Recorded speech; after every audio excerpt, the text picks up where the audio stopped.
We are live. Hello, Nerdaholic. Hey, welcome back. And we are back. Well, some of us, and we have a new face joining us this week.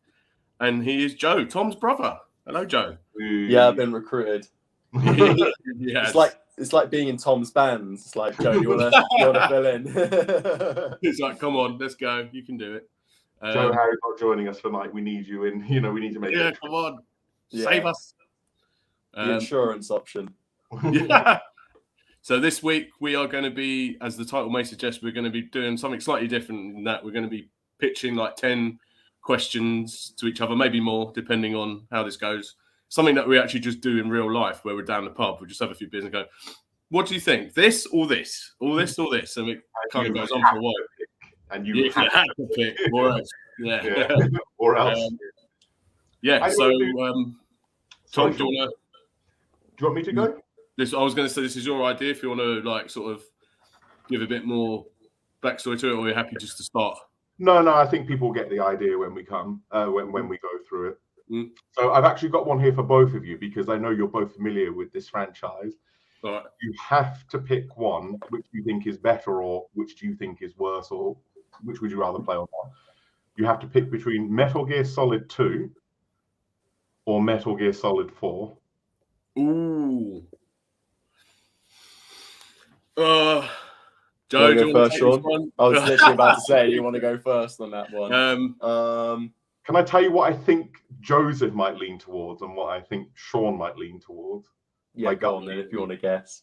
I think Joseph will lean towards 2, but my gut feeling is Sean might go for 4.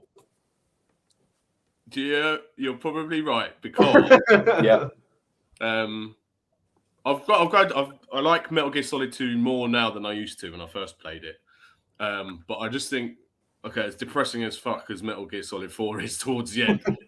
Playing it back recently, watching it back recently, it just is the perfect send-off for that franchise, or it should have been anyway.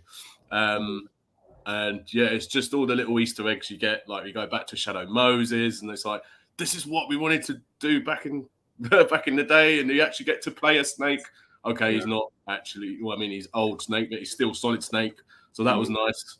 But Metal Gear Solid 2 does have, some nice redeeming qualities about it. It's revolutionary for the time, especially considering it wasn't that long in terms of between first and second game, and the first person, the graphics, the storyline was expanded more. So but I felt it was the peak of Kojima's writing, like storytelling. Certainly, between 2 and 3 were the peak of how he wanted to tell a story. So I just think the writing in 2 and 3, and I'll say 1 as well. It's just so good. Yeah. It's funny you say it's ahead of its time. I remember sort of playing it and sort of watching it be played as well, thinking in one way it was totally groundbreaking because of how it was one of the first sort of games on the PS2, if I remember correctly. One of the really big ones. 2001. And so quite early in its life. And it was even you had release. I remember playing the demo on Zone of the Enders, and also the release trailers just being teased with these release trailers, even in the late 90s, just really sort of thinking this is it. This is the future of gaming. But the funny thing is, it's it's so futuristic with these kind of, breaking the third wall, thinking about kind of the metaphysics of you as a player. And it kind of got lost on a lot of people, I think. And it's funny enough, as games you've gotten games that have come out since then that have done what 2 does in a storytelling point of view, kind of messes with your head, plays around with the genre, plays with the whole idea of a sequel too. But I think now I'm thinking actually, Kojima had some good ideas back then, and maybe we didn't fully sort of appreciate it. And I think people got annoyed as well. Some of the standard downsides of the early Metal Gear Solid games, such as the backtracking. Oh my God. The first 2 games is backtrack heaven, and that can make it really disappointing from a replay value. Joe, you really should have joined our Metal Gear Solid retrospective. Yeah, I was just going to say. You summed that up really well. There's just a big section on the fucking backtracking of that game. Oh, hello. So, Joseph, you're saying Metal Gear Solid 2 over 4? Funnily enough, yeah, and I probably played 4 more than 2 back in the day. I actually quite liked 4. You played it on European Extreme mode. With the Mosin Nagant and the pistol side with the pistol, what's the tranquilizer guns? Yeah, Trank guns only. That I do like. I really like how 4 is a game that can be played, you know, as a sort of stealth but all-out action. Like, it's probably one of the only Metal Gear Solids. Well, actually, I don't know, but it felt like one of the Metal Gear Solids where you didn't have to do any stealth at all. Yeah, you could just go in and do whatever you wanted. Yeah, I remember the first 3 being like, oh god, you know, crapping yourself because you just went too far with blowing everyone up, and that 99 would never go back to caution. It's just like alert 99 in the top corner, and you just like, it was just on a loop, wasn't it? You're like, oh god, whereas in 4 whereas in 4 you just had all the weapons you could ever want to just blow everyone apart. So that was fun. Yeah. And Sean, you're going to go with 4. Yeah, I'll go with 4, mainly on the fact that again it just finally answers that you wanted. You get, and okay, it took, because especially like I think Harry made this point on the Metal Gear Solid stream that we did. It's like after 2. You think, oh, great, maybe I'll get the answers I wanted in 3. Nope, because it goes back even further. So it's all right. Finally, after all this time, you get 4. Okay, it can seem a bit protracted at times, but I just love the idea that all the characters kind of have a resolution to them. Vamp finally fucking gets it because he's a pain in the ass. And just like that final battle with Liquid Ocelot on top of the... which Metal Gear was it? Arsenal? Was it Arsenal Gear? Yeah, I think it was on top of Arsenal Gear, wasn't it? I can't remember. Arsenal Gear was in 2. I actually can't remember. Oh, yeah. Anyway, or something like that. Yeah, that's it, yeah. And it going through like the different eras of like music and stuff like that. I just really appreciated that. And so I'd give the edge. I'll give the edge to 4. Yeah. Okay. Sean, do you have one, or do you want me to do another one? I have got one, but before I go, I just want to say hello, Daniel. How you doing, dude? You all right? Thank you for joining us. Daniel's a good friend of mine, good friend of the channel. He's a legend. Right, yeah. So number 1, we were talking. Hey, Daniel, man, you're right. His own channel as well, by the way. Scottish Davros and Friends Wrestle with Pop Culture. Oh yeah, I know the guy. Yeah. I think I'm subscribed to him actually. And speaking of, you came in at a good time, Daniel, because my first question is a wrestling question. I've got a feeling the two of you. This is, I would say, probably one of the easier questions online. Like, you probably won't need to think about it too much, but we'll see. So mine is, what is the worst booking decision out of these two? So The Undertaker losing his undefeated streak at WrestleMania 30, or Sting losing to Triple H at WrestleMania 31. For me, hands down, Taker losing his streak. Yeah, no, me too. I was just trying to think. Obviously, you have with Sting, it's like, so you spend all this time bringing him back only for him to job out to Triple H anyway. I would like to point out. I was literally about to say that. Don't get me wrong. Don't get me wrong. I think that was a bad booking decision, but to me, I feel like Undertaker. I mean, okay, if you want to lose the streak, that's fine, but it just never sat well with me. Brock Lesnar was the one to lose the streak. I mean, Edge kind of more or less alluded to that when he was on Logan Paul's podcast earlier this week. So to me, it's definitely Taker losing the streak. Yeah, fair play. Joe? Yeah, I mean, it didn't sit well with me either, particularly, years later. When you look back and you kind of see Taker just kept coming back and coming back and coming back. Yeah. And they'd be like, oh, it's, what is it? What did 30 was it 31-1? 30 and 1, I can't remember. 21-1. Yeah, 21-1. But they'd be like, oh, it's 33-1, and it's like, mate, stop saying it. Like, he won a next couple and then he lost again, and then it was just like, oh, now it's 23-2. Yeah, like, yeah. I don't know. I mean, yeah, I think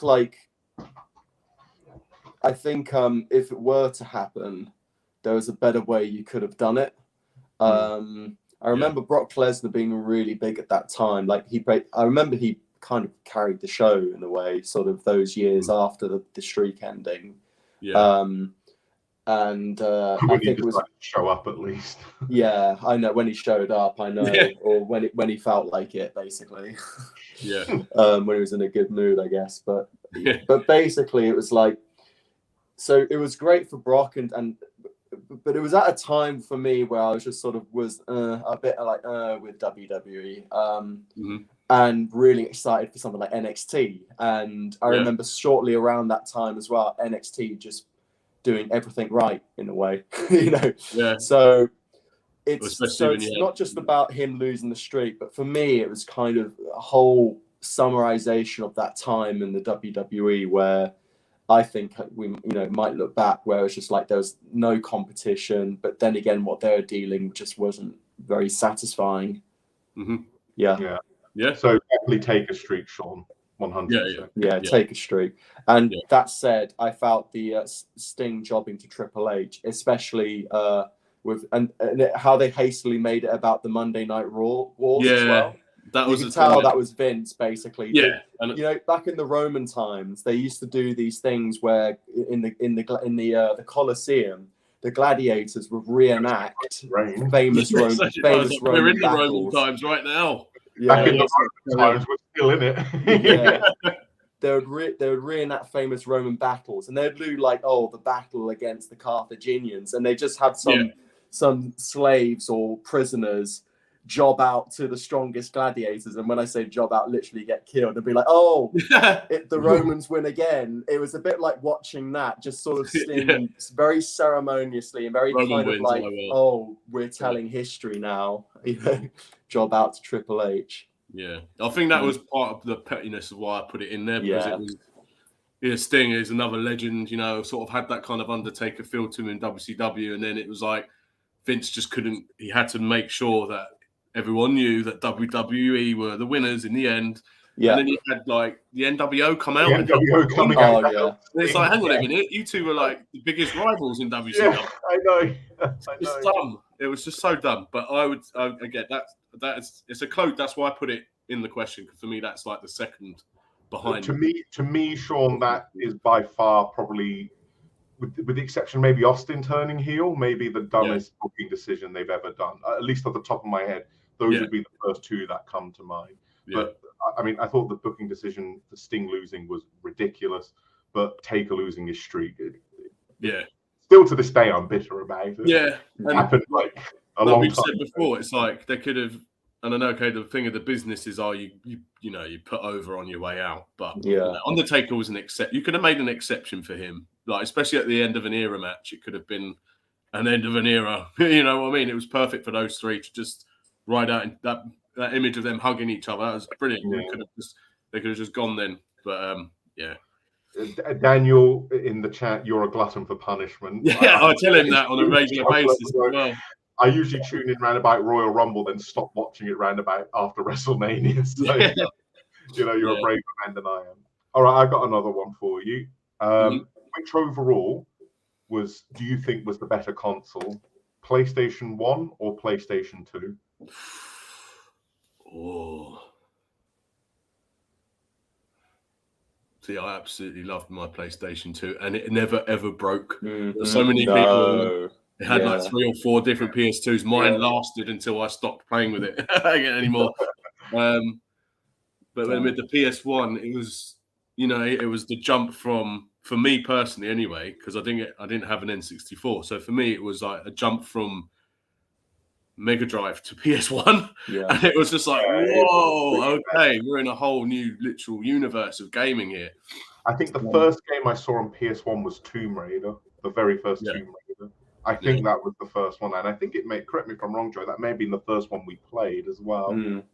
And just seeing that leap from, like, I think it's fair enough to say Final Fantasy IX is one of the best looking games on the PlayStation 1. Yeah. And then you see that to not Final Fantasy IX, like something like Sonic 3 or Streets of Rage, excuse me. I think I'm still on the same console. Then you see that jump like that to 16-bit to 3D polygon, character models was a pretty substantial jump. That being said, I prefer the PS2.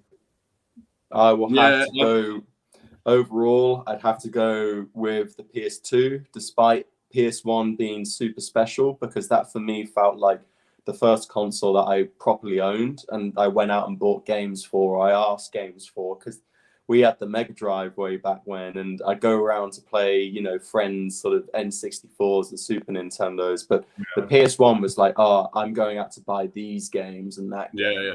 And if I remember correctly, PS2, it was very hard when you went out and bought a game that it would be bad. But there were bad PS1. In fact, there are quite a few bad PS1 games out there. You know, like thinking back, like, whereas PS2, like, for example, I can pick up something like, you know, Jak and Daxter, even the first one, which is very early in its cycle, and it's still sort of, you know, on the whole, play not too far off something today. You know, I remember the first year I got a sorry to interrupt you. The first year we got the PlayStation 2, it felt like every time I went into game or a HMV, I was buying a new game. It would be, I mean, 2001 alone, you had Grand Theft Auto 3, you had Jak and Daxter, Metal Gear Solid 2, Silent Hill 2, Final Fantasy 10, Devil May Cry. Just a stupidly, GTA 3, if I didn't mention that, I'll say it again, GTA. I mean, just probably the best year for AAA games, for lack of a better phrase. And the new like SmackDown games that came out, because I remember when I first got my PS2, it was a Christmas present. Mom got it for me. She had, I think it was Just Bring It. Okay, it wasn't like the best of the games, but it was still like comparing that to like SmackDown 2 on like the PS1. To that again, and the fact that you could play DVDs. Even the wrestling games were like of a very high standard as well. Like particularly those SmackDown games that came out, Just Bring It and Here Comes the Pain. Yeah, I mean, I played those constantly. Daniel's saying GameCube. You know, GameCube. I actually think the GameCube is Nintendo's most underrated console. Definitely. Definitely. Console. I think it's one of the most underrated games consoles ever made. I think, you know, it gets forgotten about because it was with two decent ones. You know, you had and also itself, you had the Game Boy Advance, and then the sort of the DS. Was it the DS? Yeah, the DS came in. So, and it's funny, you see Nintendo now, they don't do that anymore. They're just like, no, let's just do the Switch because. But yeah, the GameCube was a special console because I remember going around to friends' house and playing. I'm just thinking, like, oh, damn, you know, Metroid is so cool, or Smash Brothers is so damn cool. Yeah, you know, Metroid Prime was like the golden eye of the 2000s. It was just they've actually done a remaster for the Switch, and I've been meaning to play. Oh yeah, I heard about it. Damn good. Metroid Prime's like one of the greatest games ever made. You look on Metacritic, like. It's always in the top 10. Like 95% plus approval rating. It's considered a masterpiece, one of the greatest games ever made. But then you had the Resident Evil, for Harry, who's not here, you know, he'd mentioned the Resident Evil remake, which is just phenomenal. Resident Evil 4 originally came out on the GameCube. GameCube, it did, didn't Smash Brothers, Mario Sunshine, even like Luigi's Mansion, you know, there was some really good games. That was a song gem, that one. Wind Waker. The Zelda game, Wind Waker, great games. Okay, so you're both going with the PS2. Yeah. Okay, fair shout. You got one, Sean? Yeah. So speaking of games, and this, when you said your first question, Tom, I was like, oh, this could be the same as mine, but it's slightly different. Cool. In terms of like, I suppose these two you could say are widely regarded as most people's favorites in these franchises, but again, it's down to personal choice. But I just thought I'd throw this one out there.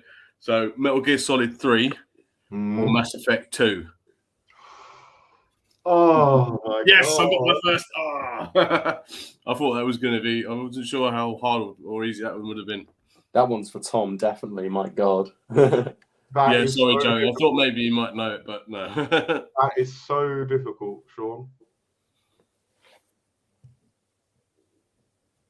1-0. It's so difficult. I love both. I think if I just wanted to, like, because I feel like with Metal Gear Solid 3, don't get me wrong, it's an amazing game, but I find it a lot easier just to sit down and play Mass Effect 2. Yeah.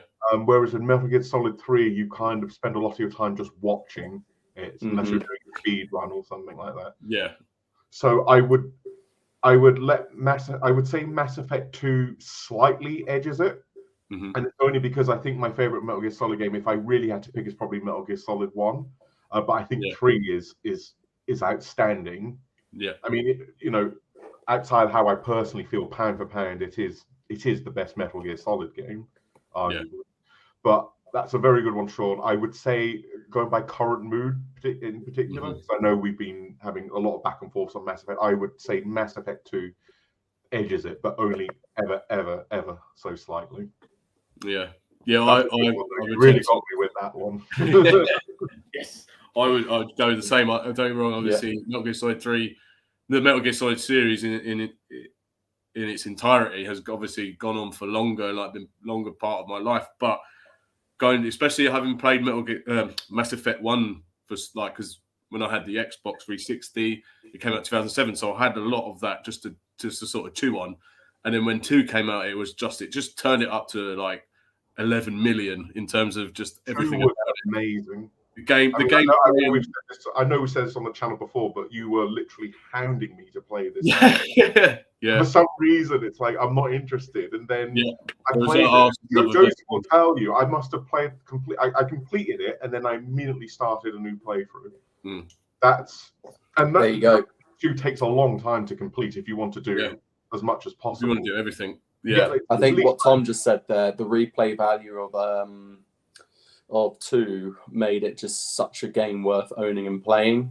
Yeah. I mean, you got literally so much out of those games. Those BioWare games, like from that era where they're making, not just the Mass Effect games, but even the Dragon Age games as well, just being such top quality titles. And of course the Star Wars games, a few years before that. Total, I think they kind of made... BioWare had like a formula which has become quite kind of copied and stereotypical. It's funny because we're playing Resident Evil 4 Remake, and the original Resi 4 on the GameCube and the PS2 just made me think, like, you know what? Like, that actually defined a lot of games in the years that came, especially on the 3rd gen consoles, where it's kind of like this camera behind, shoot 'em ups like Gears of War and the like. I call them the Gears games, where it's just like that kind of Gears of War style playing. And you look at games like Uncharted that came the years later, sort of, taking that very sort of open-ended storytelling, sort of fun, puzzles thrown in there as well. Yeah. But and also, unfortunately, like, I don't know what Mass Effect 2, like, maybe can't quite remember it so well. But the problem with Metal Gear Solid 3, like all the other Metal Gear Solid games, is that they do have their flaws. Whether it's their kind of goofy characters, like their caricature style characters, which are very much sort of, a bit ridiculous sometimes. You could argue that adds to the charm of it. It adds to the charm, yeah. But Mass Effect 2 is a bit more of a, if you want more of a sort of, a bit more of a serious game, or depends how serious you want to make it. But I think that whole idea of Mass Effect being truly sort of open-ended and giving you those kind of options, definitely a great game. Yeah. I just think it just encompasses everything I love about sci-fi, and it's like it's got elements of everything I like about that genre. Speaking of sci-fi, and this is going to be hard because I've got one right here which you're probably going to, fall over about, but Fellowship or New Hope? Oh, do you know what? That's similar to one I've got later on. Is it? Yeah, but here it is. I mean, let me just narrow it a bit more, because you might easily just say, oh well, I much prefer Middle Earth than Outer Space, but just to kind of keep it as a little bit narrower, as a first film for the 3 movie franchise, which one did a better job? For me, because we didn't see Star Wars when it first came out, but I feel like the Lord of the Rings trilogy is sort of like my original Star Wars trilogy. When I saw Fellowship of the Ring, I was just absolutely blown away by it. Whereas Star Wars, when I was younger, didn't really do it for me. It's something I grew to appreciate the older I got, especially New Hope and The Empire Strikes Back. But I would say the Fellowship of the Ring, because to me, it's a completely... I can nitpick things from A New Hope. I really can. I think it's a little bit slow in parts, just in Mhm. part. Whereas with, I guess you can make the same for the Fellowship. It depends on your preference. But to me, Fellowship of the Ring, it's a perfect film. I wouldn't change anything about it. But it's just by a sliver. I would say Fellowship. It's because I see the Lord of the Rings trilogy as the best film trilogy of all time. Mm-hmm. So I would say Fellowship. Yeah, you pretty much nailed it with that, Tom. I think obviously when you go back and you're watching the original trilogy. I mean, I remember watching it. I did watch it at the cinema when they re-released them in like the 90s. I remember going and seeing it with my dad, and the first thing I thought was, "What is that? That is like the biggest ship I've ever seen." And it was just at that time I just looked at it as, oh, it's just like space fighting and pew pew pew, and this is really exciting.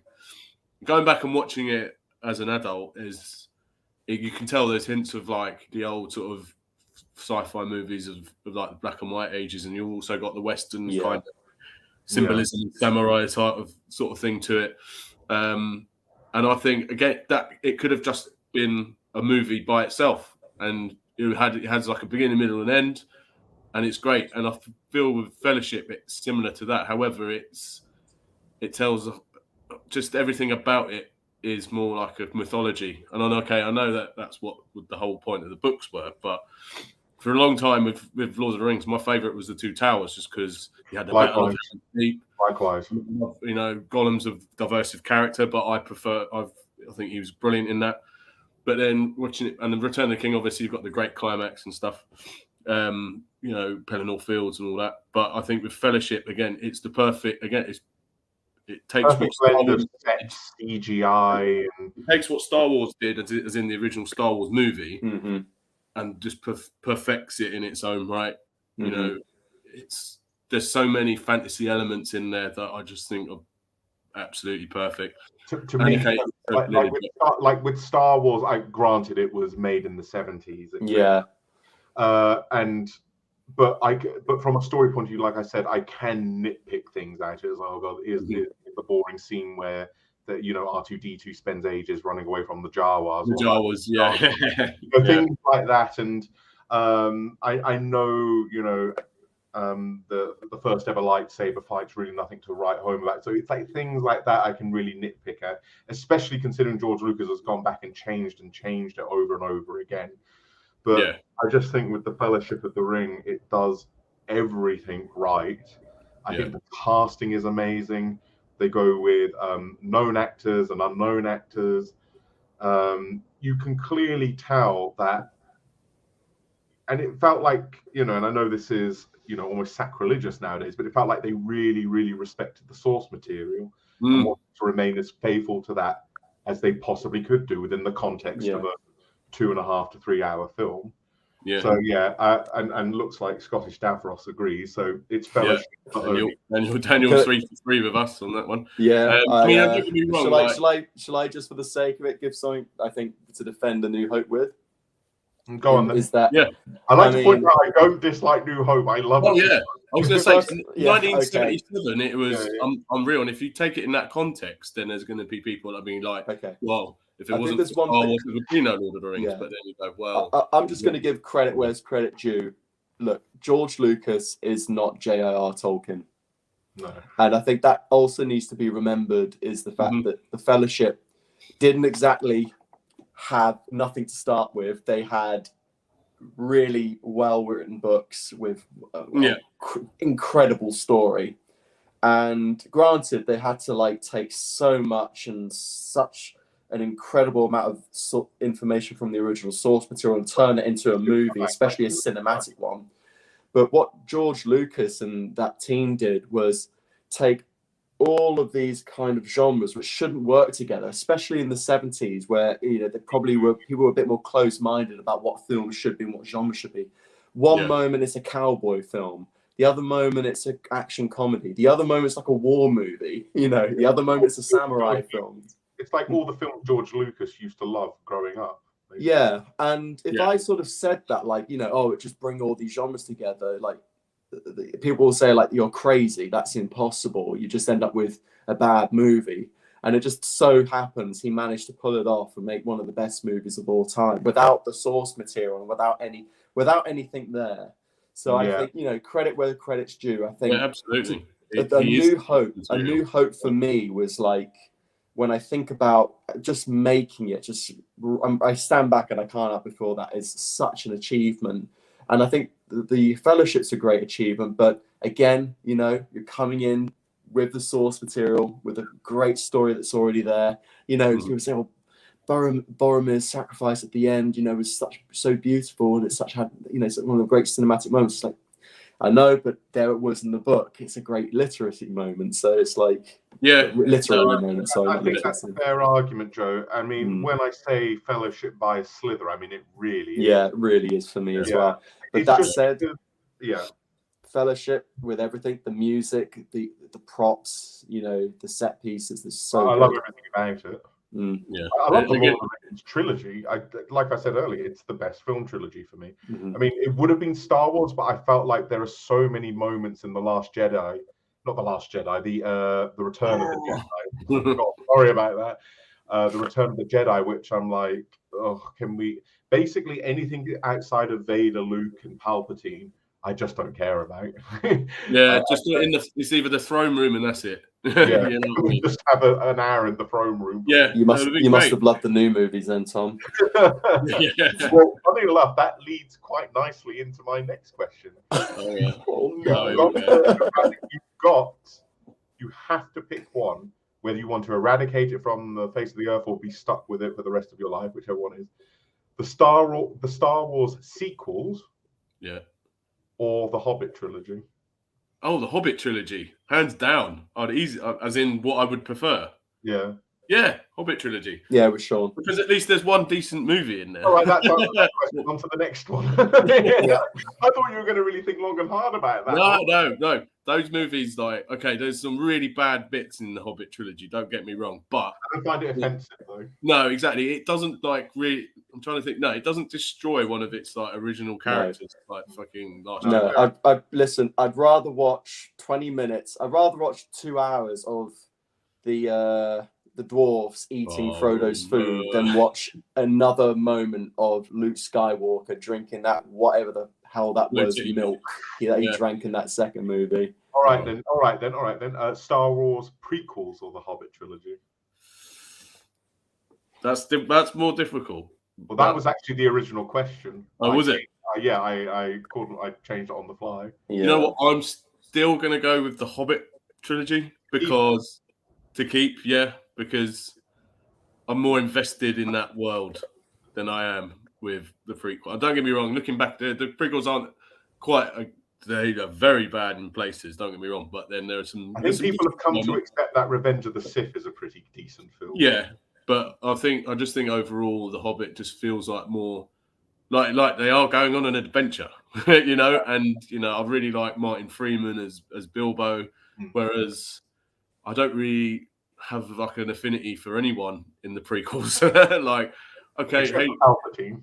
Except for Palpatine. No, Ian McDiarmid is amazing. Okay, I'll give you that one. So you'll go for the Hobbit then. What about you? I'll still go with the Hobbit. Yeah, I mean, I would have actually said the prequels because of the memes and because of thinking about some of the themes it dealt with recently. I was kind of like, maybe now that I've grown a bit older and things happen, you think, well, actually, there's some kind of good sort of plot directions there, and explaining the whole creation of the Empire being this kind of this sort of all these events that came together, and how the autocracy came about. But I watched it again recently, and then I just sort of remembered, like, no, they're bad. That's how bad they were.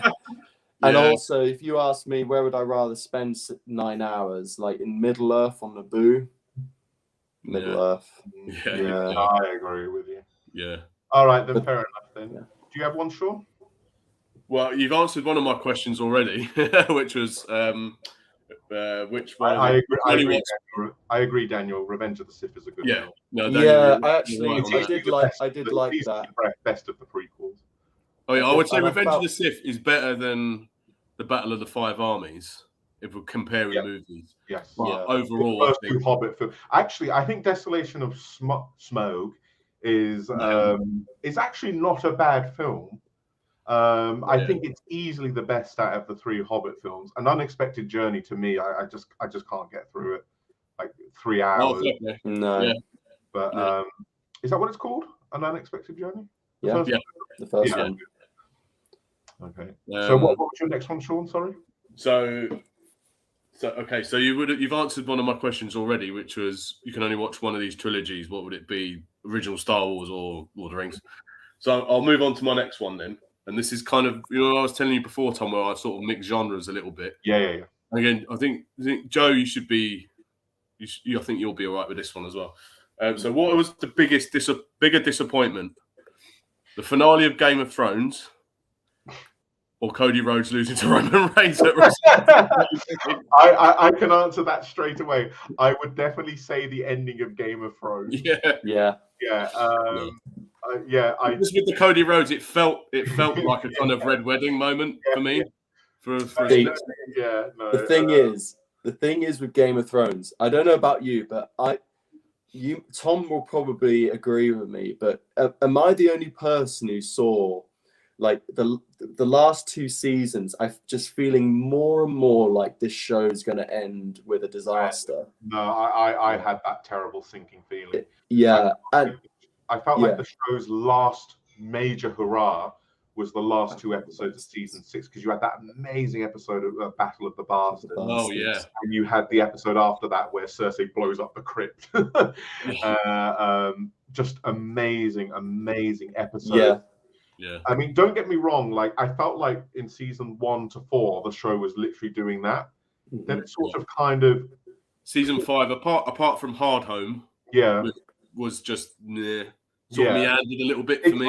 They kind of did that for season 5, but and through season 6. Then 6, it peaked again with those last 2 episodes. Battle of the Bastards is still my favorite Game of Thrones episode, and then it starts to steeply decline in 7, and then 8 it just shits the bed. Well, 7 was really like the alarm bells rang. Well, obviously you had like the shorter season, and the fact that somehow they introduced time travel with what's his name, Gendry going all the way back to and fast travel, going back and forth from like an entire continent to fucking warn Cersei that they need to get the dragons, and then they're back became Skyrim.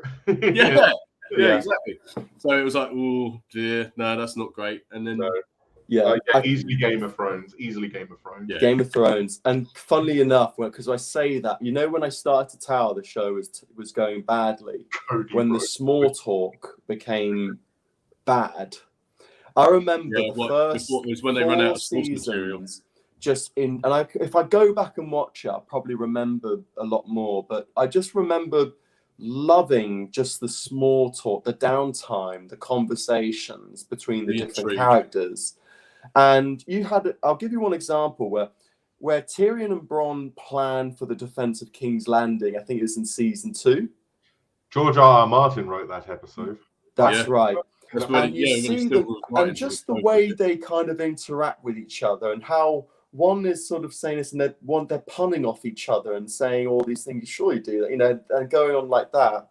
Yeah. And compare that whole interaction there to when, I don't know, they're planning the defense of Winterfell, where it was very much just like, we're going to put them there, and they go there. Are you sure about that, my lord? It's like, yes. It's like, oh yes, and it's just really bland sort of.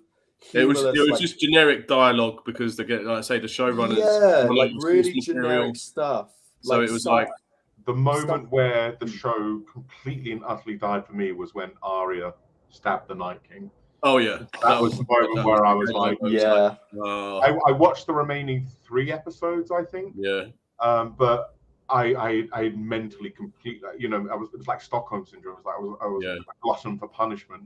But that to me was like, you've completely messed it up. And it's kind of worrying because you say, the showrunners, the whole reason they got the job in the first place because they went to George R. Martin and guessed the ending.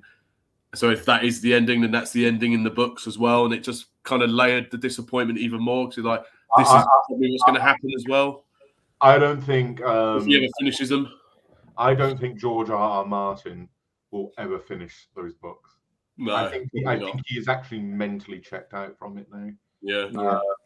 When I mean, if it's taken him this long to write the penultimate, years ago, I can't tell you the year, but I know it was a bloody long time ago. And whenever he's asked about it, it's almost as if like he keeps writing other stuff. That's the problem, though. He's like, oh, here's another book about Westeros that has nothing to do with the main story. Can you just finish the story? We want to know it's a how it ends. What is your vision for the series? Yeah. He's left it so long now. It's almost as if he can't remember all the characters and things like that. So if those books are finished, it will be via his a close colleague or a ghostwriter, whoever it is, but it won't be him. I like Daniel's answer. I cheered when Cody lost. I think he's the Yasmin Khan of To be fair, I'm not like his biggest fan, but the way the storyline was written, neither am I. It just made like more story sense. demanded it. Yeah, and the way that they put it out, and they're like, oh, the story never ends. Right. Well, that just means you don't really know how to finish it. Then, do you know what I mean? Yeah, that was a good one, Sean. Okay, I've got one for each of you. It is gaming related. So who wants to go first? Joe, you go on. You go first. Go on then. You have to pick one: Elden Ring or Hollow Knight. Ring, definitely Elden Ring. Okay. Oh, fair enough. Sorry. Hollow Knight's great but the problem is, you know what my problem is? I played a lot of Elden Ring, and actually kind of cheekily bought Hollow Knight. No, I didn't. It was on Xbox Game Pass, and I had it one Christmas, and I played it last Christmas, and I played it in a couple of weeks. And I don't know. I just felt like if you're a big fan of the sort of the side scroller, Hollow Knight is just incredible. If anyone you haven't played it, even if you're not a fan of the side scroller kind of style games, it's a very rewarding game to play. It's not perfect. I don't know. I mean, but Elden Ring isn't perfect either. And it's funny you talk because you mentioned George R.R. Martin earlier. And so like, just look what George R.R. Martin can do when he's just given probably a weekend and a few bits of paper. It's like, can you get us the whole lore for a story? Anything but the story that I'm trying to finish. Just do that instead. And he probably just kind of went, I'll give you something. And he just did that automatically. And it was actually, when you look into the Elden Ring lore, I kind of look and think, God, that'd be a good TV show. I could show.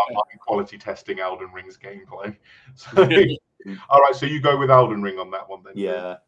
Okay, Sean, I think I've got you with this one, but you may answer it quickly. Mass Effect 1 or The Witcher 3 Wild Hunt? Do you know what? Mass Effect's been mentioned a lot. Yeah, again, that's kind of similar to another question I've got later, but in terms of just in terms of like fully being immersed in a world, I'll go with Witcher 3. Because I love Mass Effect. That was my gut feeling.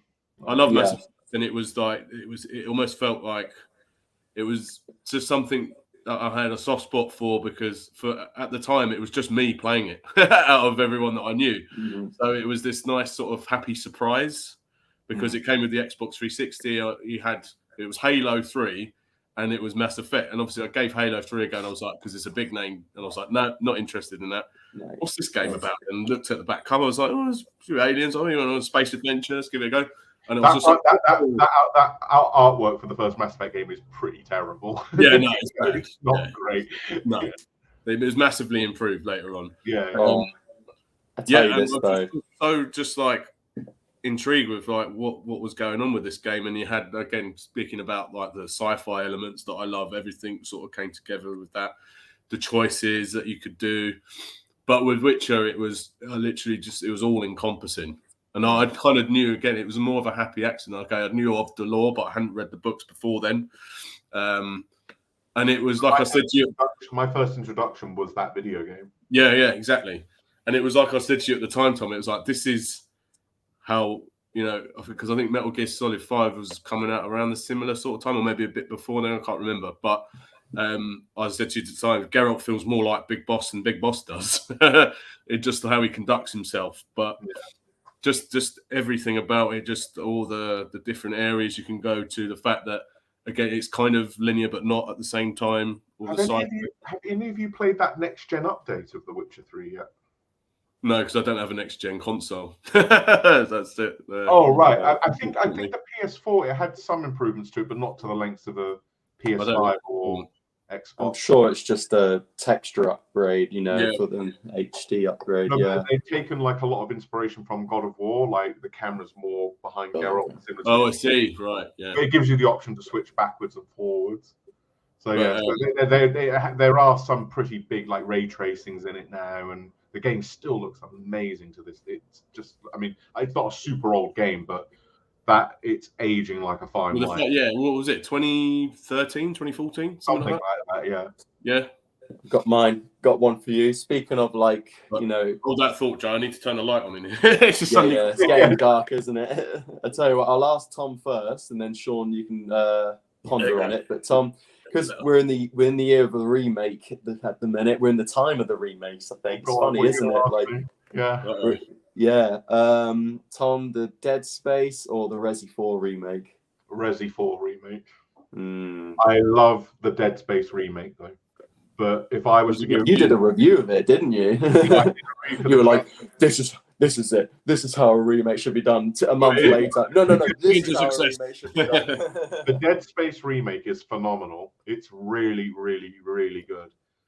But Resident Evil 4 remake, I think Capcom managed to achieve what I thought was an impossible task, because the original Resident Evil 4 is considered one of the greatest games of all time. I think it's the highest ranking horror game of all time. The only games that come closer, like Silent Hill 2 and Dead Space and The Last of Us. And frankly, I thought they knocked it out of the park.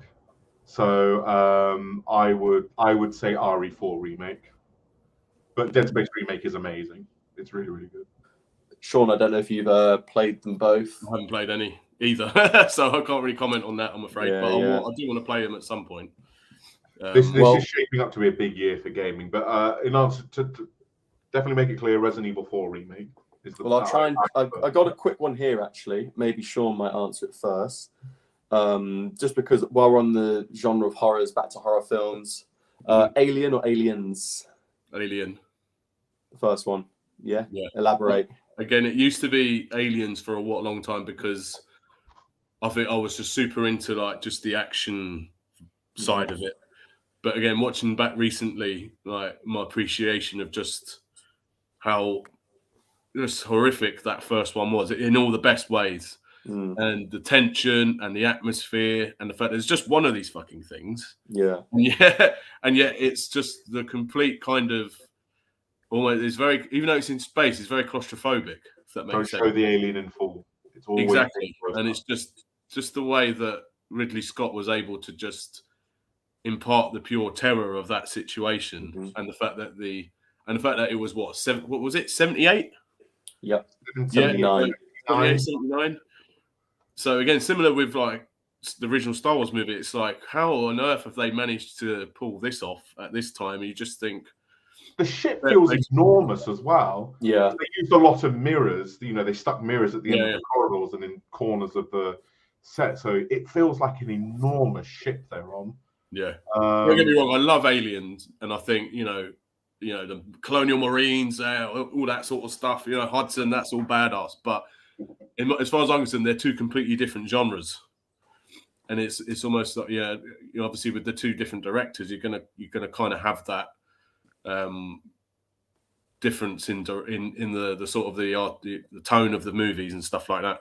But I just think it was just something no one really had done or seen before in that arena. You had like your horror movies, your typical kind of like your Hammer horror movies of of yesteryear.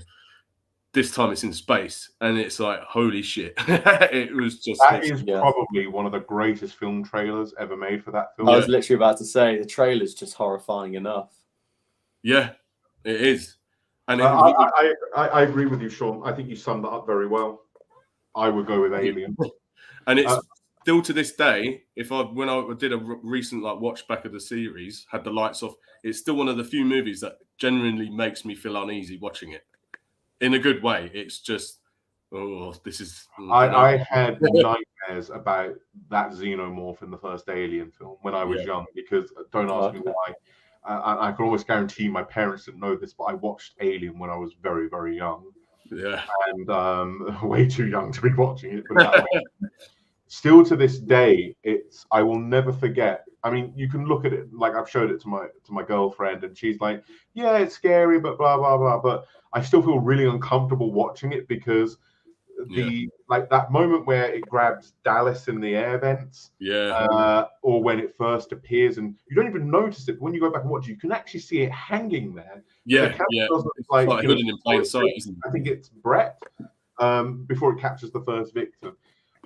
To this day, it just still makes me feel like, oh god, because it takes me back to how it made me feel when I first saw it.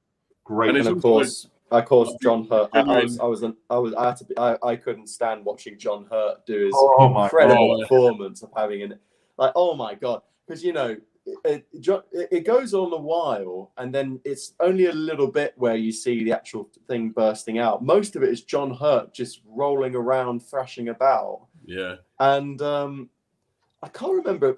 Was it that film or was it? I can't remember what it was, but they didn't know how he was going to act. Alien. Yeah, I was just going to say they didn't realize the reactions were going to spurt out. They didn't realize all the blood was going to spurt out. Those reactions were like legitimate. I think it was that where they said where someone said like, yeah, we kept most of it a secret and we talked, and they were actually eating breakfast that morning. Yeah. It's also like the film doesn't make it clear that Sigourney Weaver is the main actress in this film. Like Ellen Ripley is the only one who's going to make it out. They don't foreshadow it at all. No. And just as a production point of view as well, because in that age of sci-fi where you had like, sort of Star Trek, super clean looking spaceships, the Nostromo was a dump. It really was. It was a big dustbin, wasn't it?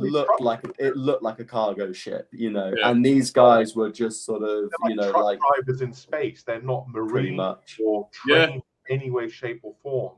Yeah, just no guns. No guns. But that's it, and an airlock. If anyone hasn't played it, Alien Isolation's a badass game as well. Another fantastic horror game. So, which took a lot of the first film in there too. 100%. I mean, it is, isn't it? 100%. All right, just a quick one. I get the feeling, Alien or the Terminator? Oh, that's the first Terminator. Yeah, I'm going to still go with Alien. I love Terminator, but I think because Terminator 2 is my favorite of the Terminator movies, I would say just on averages, I think Alien edges it out. But then again, it's a similar kind of comparison because you've got Terminator 1, which is, for all intents and purposes, it's like a slasher movie, but the slasher happens to be a fucking, destructive robot from the future. I love Schwarzenegger in the first Terminator. Yeah, so it's a masterpiece, don't get me wrong, but I would still go back to Alien because it legitimately, even now, it just changed the landscape of that kind of cinema as far as I'm concerned, and it just makes me, again, like I say, just completely on edge from they're both different. They're both different but similar at the same time. Like they both got this B horror movie vibe to them. They both went through production hell. They're both sci-fi related. Yeah. One is a cyborg, the other one's an actual alien in space. Yeah. Funny enough, Sean, you mentioned Terminator 2. I think Terminator 2 is an outstanding. It's a masterpiece, but I've grown to prefer Terminator, the first one, more. So you've done what I've done with the Alien films.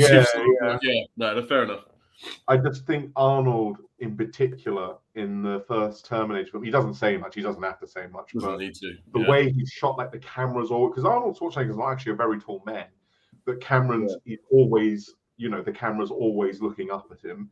Yeah. And, boom, boom, boom, boom, boom, boom, boom, it's meant to represent like the Terminator's heartbeat, for lack of a better word. And the film's all shot at night because they could save money filming at night, and it's got like a proper noir feel to it. Yeah, absolutely. I think there's no other film like the first Alien or Terminator film.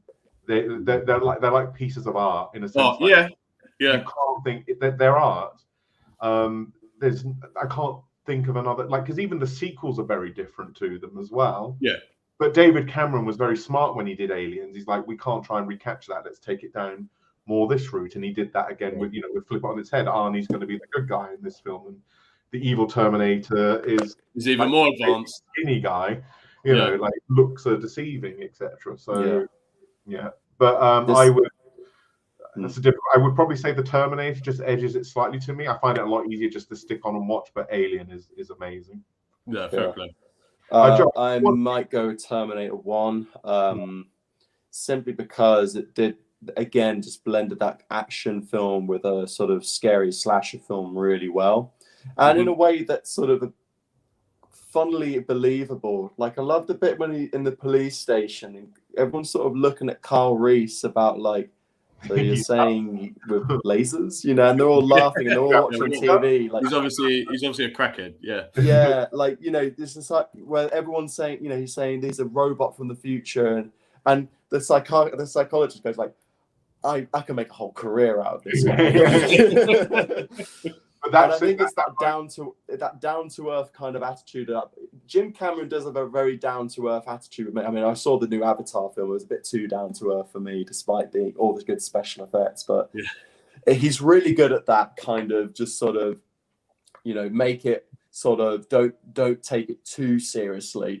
This guy's telling everyone it's a Terminator. How are people going to react? They're going to be like, right, okay. But just little things like even the little choice, like even the choice of the pistol for the Terminator, that one with the long slide and the laser on it, that massive like in Resident Evil 4. I know, yeah, nice little the red eye, isn't it? Yeah, obviously a reference. Killer 7. Wait a minute, you can't do that. Wrong. Yeah. It's even got an the guys on the phone. I don't care what you're doing. Come and get me. But yeah, all right. Also, I will say that I'm just going to get a drink. I'm still listening. The apocalypse scenes were just as terrifying too, just with everyone running over skulls and things like that. Like, wow. yeah, you can tell that's where most of the budget went. All those miniatures and all those pyrotechnics. Yeah. But even like the tell you what, let's move on because we'll end up just talking about the Terminator. Oh, yeah, Daniel's basically agreeing with you guys. Terminator and Alien as well. Joe, this is one for you. It's more like a rank 'em as opposed to which one's your favorite. And I'm only picking these 3 films because you've watched them recently. Pokemon the first movie, Pokemon the movie 2000, or Pokemon 3 the movie. First of all, terrible names for those films. This is when Jack suddenly turns up and goes, right. Gosh, they all weren't as great as I remembered them. That's for certain. They're pretty okay. Which is the first one you think, yeah, that's probably the best one? Funnily enough, I enjoyed the third one a bit more because of how much Pokemons actually fought each other in that film. I felt like Entei in it. Yeah. That's Entei versus Charizard. Yeah, I remember just watching a lot of actual action in there. I remember the other ones had a lot of waiting, and then you had, obviously, it's animating action takes a long time, and you can really feel it with the other 2 movies. There were like, 20% of it is actual Pokemons against like Pokemon, whereas in the third one it's a bit more. I remember the third one just having more of it and it being very well animated, but they're not exactly profound stories, or The Godfather, but if you had to rank them in order, 3, 1, 2, go on then. Oh, really? 2's your least favorite? Yeah, 3, 1, 2, 1, maybe 2 and 1 are the same. I don't know. Okay then. All right, fair enough. I remember 2 having a lot of talking, more talking than it needed. Okay, so you're going with 3 then? Is your favorite? Yeah, 3. I was surprised by how much I enjoyed that one. Good. Sean, do you have one, or do you want me to give my next one? Yeah, I've got one. It's a music one. Go on then. It's so out of these 2 gigs, which one would you rather be at? So we've got Beast over Hammersmith, right, or Seattle '89. Oh my lord! Seattle 89. I knew that would get you. Yeah, probably Seattle '89. Number of the Beast was Metallica and Iron Maiden for those who. Yeah, sorry, yeah. Iron Maiden, Beast over Hammersmith, or Metallica Seattle '89. Metallica Seattle '89. They were that was peak Metallica. Yeah. Yeah. Although I don't know, Clive Burr, man. Power Slave tour. Yeah. Yeah. Probably should have gone with Live After Death, but I thought Beast just because it's. No, I would have preferred a Beast seminal over moment Hammersmith. for them. Me. Yeah. Yeah, to me, Beast over Hammersmith is arguably the best. It's probably the Maiden live show I go and listen to the most because they sound amazing. But definitely Seattle '89. That's a good one. I don't say definitely. It's very close, but yeah. I remember when I first watched Seattle '89 because it was so hard to find footage of Metallica back in the day when they had really long hair. Yeah. They when were they were cool. on the planet. So Seattle '89, when we first got that, I think me and Joseph had the live ship Binge and Purge box set. And we watched that over and over and over and over and over again. Seattle '89. Yeah. Okay. Can I give my last quick one? Street Fighter 2 or Mortal Kombat? Oh, yeah, I was thinking of asking that, but I refrained because I thought we. I know what Harry will say. He'll say Mortal Kombat, but I will say Street Fighter 2. I would also say Street Fighter 2, mainly because I played it more. like Mortal Kombat, I played. I love Mortal Kombat, but yeah. Street Fighter 2, I just remember being because I had this SNES. I think before I had a Mega Drive, and then my dad gave me his Mega Drive years later, kind of thing. So I went back and played it then. But yeah, I would say Street Fighter 2 as well. Here's one for you: Saiyan / Namek Saga Vegeta, or Cell Games Gohan. Oh, I've got a similar question. It's a bit more open ended. So probably saying Vegeta. Yeah, I actually read. I read them recently, and the Saiyan saga is just nuts. It's outrageous. It's outrageous, and also probably I don't know. The Saiyan saga. Yeah, for everyone's. I just find like it's just a bit more of a purist. That there for a second. Can I just be serious? I find once you start getting beyond one Super Saiyan, then it's like two Ascend.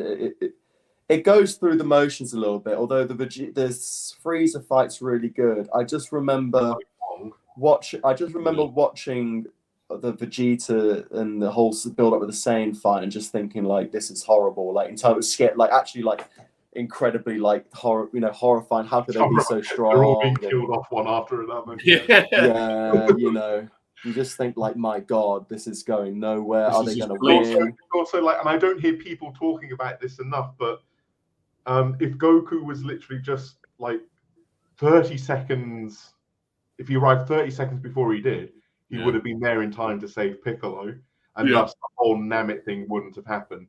He was just that late. He was literally seconds late. And it's like, the one guy who had to live ended up snuffing it in the end. Yeah. I mean, my personal opinion, I would go with Vegeta, but whenever I watch Cell Games Gohan, that Super Saiyan 2 version of Gohan, it does make me smile. I think also it's just, obviously, I got into Dragon Ball Z a bit later on, so I started watching it when it was just as the Frieza saga was starting, and then I was really invested in it, and then like even more so when you had the Cell games and stuff. And I always kind of like Gohan, and I just thought there's obviously potential there, and they're hinting that he's really powerful anyway, but he hasn't quite unlocked it. And I just think the way that it builds up to him unlocking Super Saiyan 2, I think, kind of had a bigger impact for me than Goku turning Super Saiyan, because it just like Goku kind of turned Super Saiyan because he was like pissed off, and it took about 5 minutes. Do you know what I mean? Whereas Gohan, it was he just saw all this carnage around him, and everyone's just like, just let go, you'll be fine. Look, you've got this power. Now is the time. Just let go, you'll be fine. It's like, come on, I just think that he went through so much emotional turmoil to get to that point, and then when he did, it was like, holy shit, this is it. This is the moment we've been waiting for Gohan to show his quality, and he did. Yeah, and then Cell's reaction to him, like, you're a monster. It's like, wow. Which one are you going for then, Sean? Gohan. And Joseph, you're going with Vegeta. Yeah. Although I am adamant the show should have ended with the Cell saga. Yeah. I think a lot of people are. Yeah. It's like the perfect way to end it. Yeah, and then you could have passing of the torch. You could have, you could have had your own sort of headcanon about what happened next, but it really just felt like that was a good way to sort of send it off. But no, they had to bring it back to Goku again, didn't they? But never mind. There was some good bits and pieces here and there after that, but it was never quite as good as that afterwards. No, never. That was no. I agree. Sean, do you have one? Yes. Well, actually, that kind of links into this. It's not like the next on my list, but it's the same subject as one of my lists, which was if you could only watch one Dragon Ball saga, what would it be? Saiyan saga. Yep, Saiyan. There you go. So it sort of linked that linked into mine. That's what next. Mine would be Cell Games, obviously. I'm biased. Shall I ask another one? When I say Saiyan saga, I mean from the arrival of Raditz to basically when Vegeta leaves. Yeah. So, Saiyan saga. Sean, I just need to nip to the loo, but I'll be right back here. Yeah, no worries. Daniel says he could never get into Dragon Ball Z. I'm joking. Down that path now. Yeah. No, fair play. It's not for everyone. I remember it used to drive my dear old mum insane when I watched it. She's like, "What do you like about this? All I can hear is." I was you don't get it. You're not a fella. You're not a bloke. Yeah, exactly. But it's like, no, it's exhausting. Like, I mean, I could probably put, I'm talking about sagas. I don't know if I can watch a whole saga. That's why it was so nice to read them, because they released the manga but colored in these books. So I don't know if they did them in English as well. I don't know if they're still doing them, but just reading them was just brilliant in terms of just getting there to the action and just remembering the stories there. But like, I mean, that's sort of anime all over. It's a lot of shouting, a lot of screaming, a lot of like but internal voices. About Dragon Ball Z that just it was just captured my heart a bit. I think because they had like Pokemon before that, and I was like, I was going through the motions with that a little bit, and then I remember a few guys at school were like, "Hey man, if you like Pokemon, watch this. This is like Pokemon turned up to 11." And I was like, okay, let's give it a go. No one told me to watch it. I remember, Pokemon being out, and then Cartoon Network had an ad for a show, which was just had a bunch of men punching each other. So I went back to watch it, turned it on, and then and then it's like, okay, great song. We're watching this. I was kind of hoping, Tom, you would have put that theme in one of the Dragon Ball videos, but I'm guessing that was like a copyright thing. I'm not going to lie, it didn't even enter my head, but I'm starting to. Fair enough. Yeah. I tell you what, I mean, the Japanese Chala Hechala is the best one, but as far as English speaking and English language theme songs, that's the best of the lot. I suppose again, for nostalgia, it was the first theme I heard of it, so I was just like, I'm sure if Jack was here, Joe, he'd agree with you. Mm-hmm. Yeah. Sean, did you have another one then, did you say? Yeah, go on then. I will say this is probably going to be another easy one. Arnie or Stallone? Overall, Arnie. I think Stallone's the better actor, but Arnold. Yeah. I was just thinking, I prefer the movies that Arnie is in more so than the Stallone ones. But although the first Rocky film, I think the first Rocky film is, I would actually consider it a masterpiece. I think. Like you say, it's art, isn't it? Really? No, definitely. The worst part of that film for me is the actual fight itself. Leading up to that fight is just outstanding. Yeah. I mean, Apollo Creed, he is literally like the Rocky world's version of Muhammad Ali. Carl Weathers is just amazing as Apollo Creed. Stallone is amazing as Rocky. I love the I can't remember her name, but the actress who plays Adrian. She played Michael Corleone's sister in The Godfather. She's very good in it as well. Oh, yeah. The guy who plays Paulie, really, really good. Yeah. Yeah. But like I was saying, I think just the films that Arnie has been in have had more of an impact on me overall. Like Terminator, Predator, all the other films he's been in. You know what I mean? Those two just as a start, in terms of just pure like 80s awesomeness. Yeah. I've got one for you, Sean. It's the same question, but I've got different film/shows for each of you. So, Sean, season 7 or season 8 of Doctor Who? Season 8 of Doctor Who. Joe, just for your reference, because I know you don't watch much Doctor Who. Series Season 7 is Matt Smith's last series, and season 8 is Peter Capaldi's first one. Oh, okay. Don't get me wrong. There's episodes in series 8 that I legitimately despise, whereas in series 7 the whole thing is just meh. Whereas there's some episodes in series 8 that I really like. So I have to sort of take that on board. Plus, I think by the time when series 7 for me was like by far Matt Smith's weakest season. It just felt like Stephen Moffat had burnout at that point. And yeah, I don't know. I don't like the way that it was split in two. Obviously, Stephen Moffat had his writing commitments for Sherlock at the time, so he had to sort of balance the both out. But I just think Peter Capaldi is the shining light in that season. I prefer series 9, obviously, but yeah. So carry on. You Doctor Who nerds are going to carry on. Like Joe has left the building. I'll be right back. All right, mate. He's just going to get a drink. Yeah, no worries, mate. So Karim, you said season 8, right? I would put it over series 7 just because series 7 I rarely go back to, if ever. There's a couple of decent episodes in there, like the Ice Warrior episode, Cold War. That's pretty good. I actually forget that series 7 is. I keep thinking it's just Jenna Coleman, but Rory and Amy are in the first half of that. Yeah. And I don't get it wrong. I think the second half of series 7 is the Clara part of series 7 is better than the Amy and Rory part, because again, I think by the end of series 6 they kind of had run their course. I think as companions, to be quite honest. So yeah, but series 8, I just like Daniel said, Capaldi's amazing in that series. Yeah. A lot of people at first found him a little bit grating because he went from the sort of the jovial, happy-go-lucky Matt Smith to the very sort of brash, abrasive, like grumpy old man Capaldi. But that's what I loved about him, because he reminded me so much of like the way William Hartnell kind of went about what he did.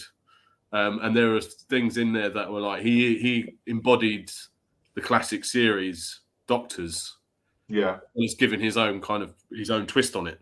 I think Daniel's right. Series 7. Sorry, Joe, we won't spend too much time on it. I think Daniel's right. Series 7 is actually very forgettable. Yeah, considering how much happened story-wise, I think there's like the 50th anniversary and all of that.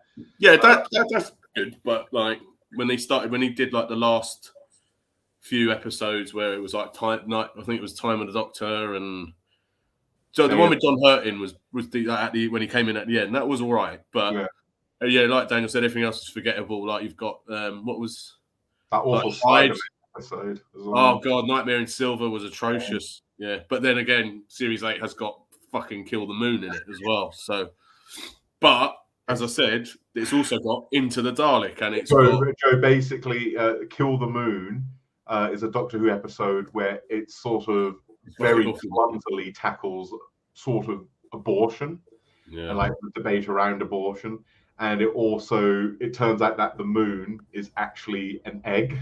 It's an egg of an alien space dragon, and luckily enough, it's just the right size and density that if it lays, the next one that it lays is also the moon again. Yeah, and you just then have to take into consideration from every episode going forward that the moon's a fucking egg. So yeah, it was terrible to the point where even Peter Capaldi sounds like that film. Was it the film where an asteroid crashes to Earth and it's alive and it takes it's the Thing? That's it. Right? Yeah. It's yeah. No, it is not the Thing. Oh, that's a great. We're talking about horrors. Alien or the Thing. I love the Thing. I love the Thing. Do you know why I love the Thing?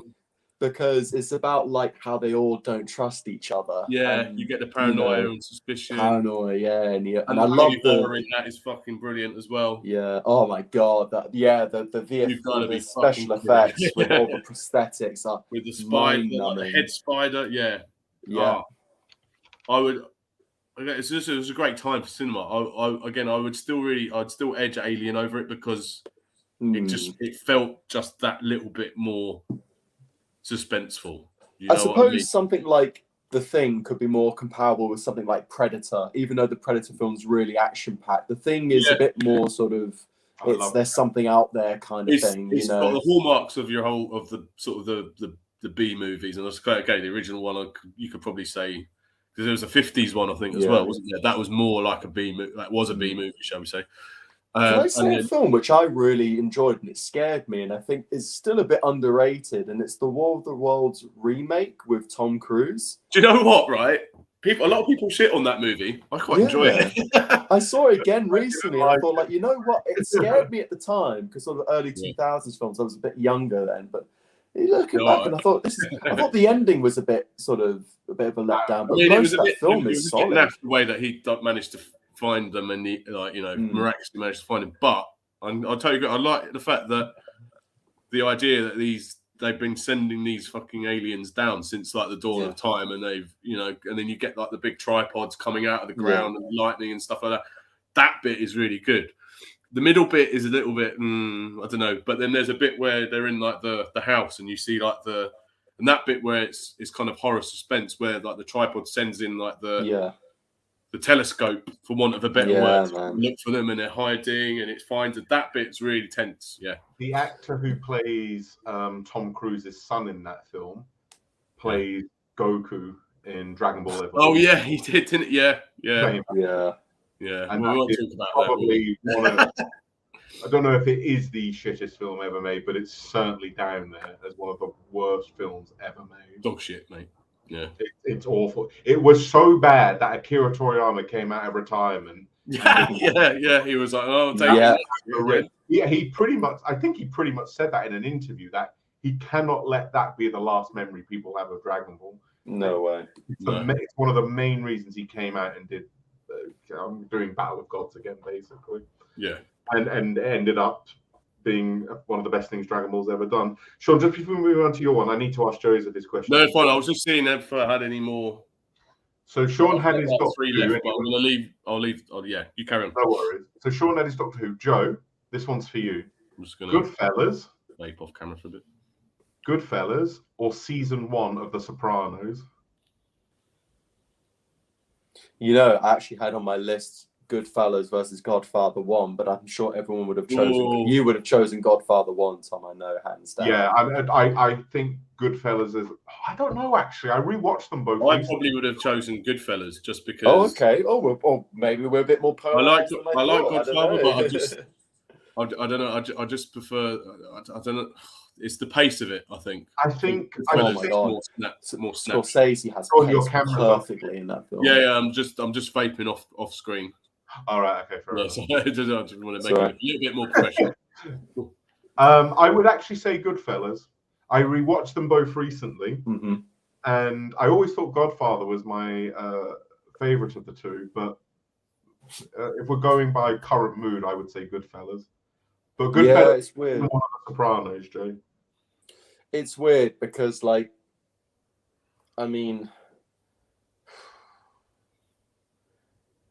really hard. That Sopranos is my favorite television show of all time.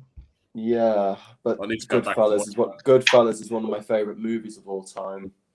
I suppose it's hard. I think on a technical level, the Goodfellas is incredible in terms of what we were talking about as a film, and as a story.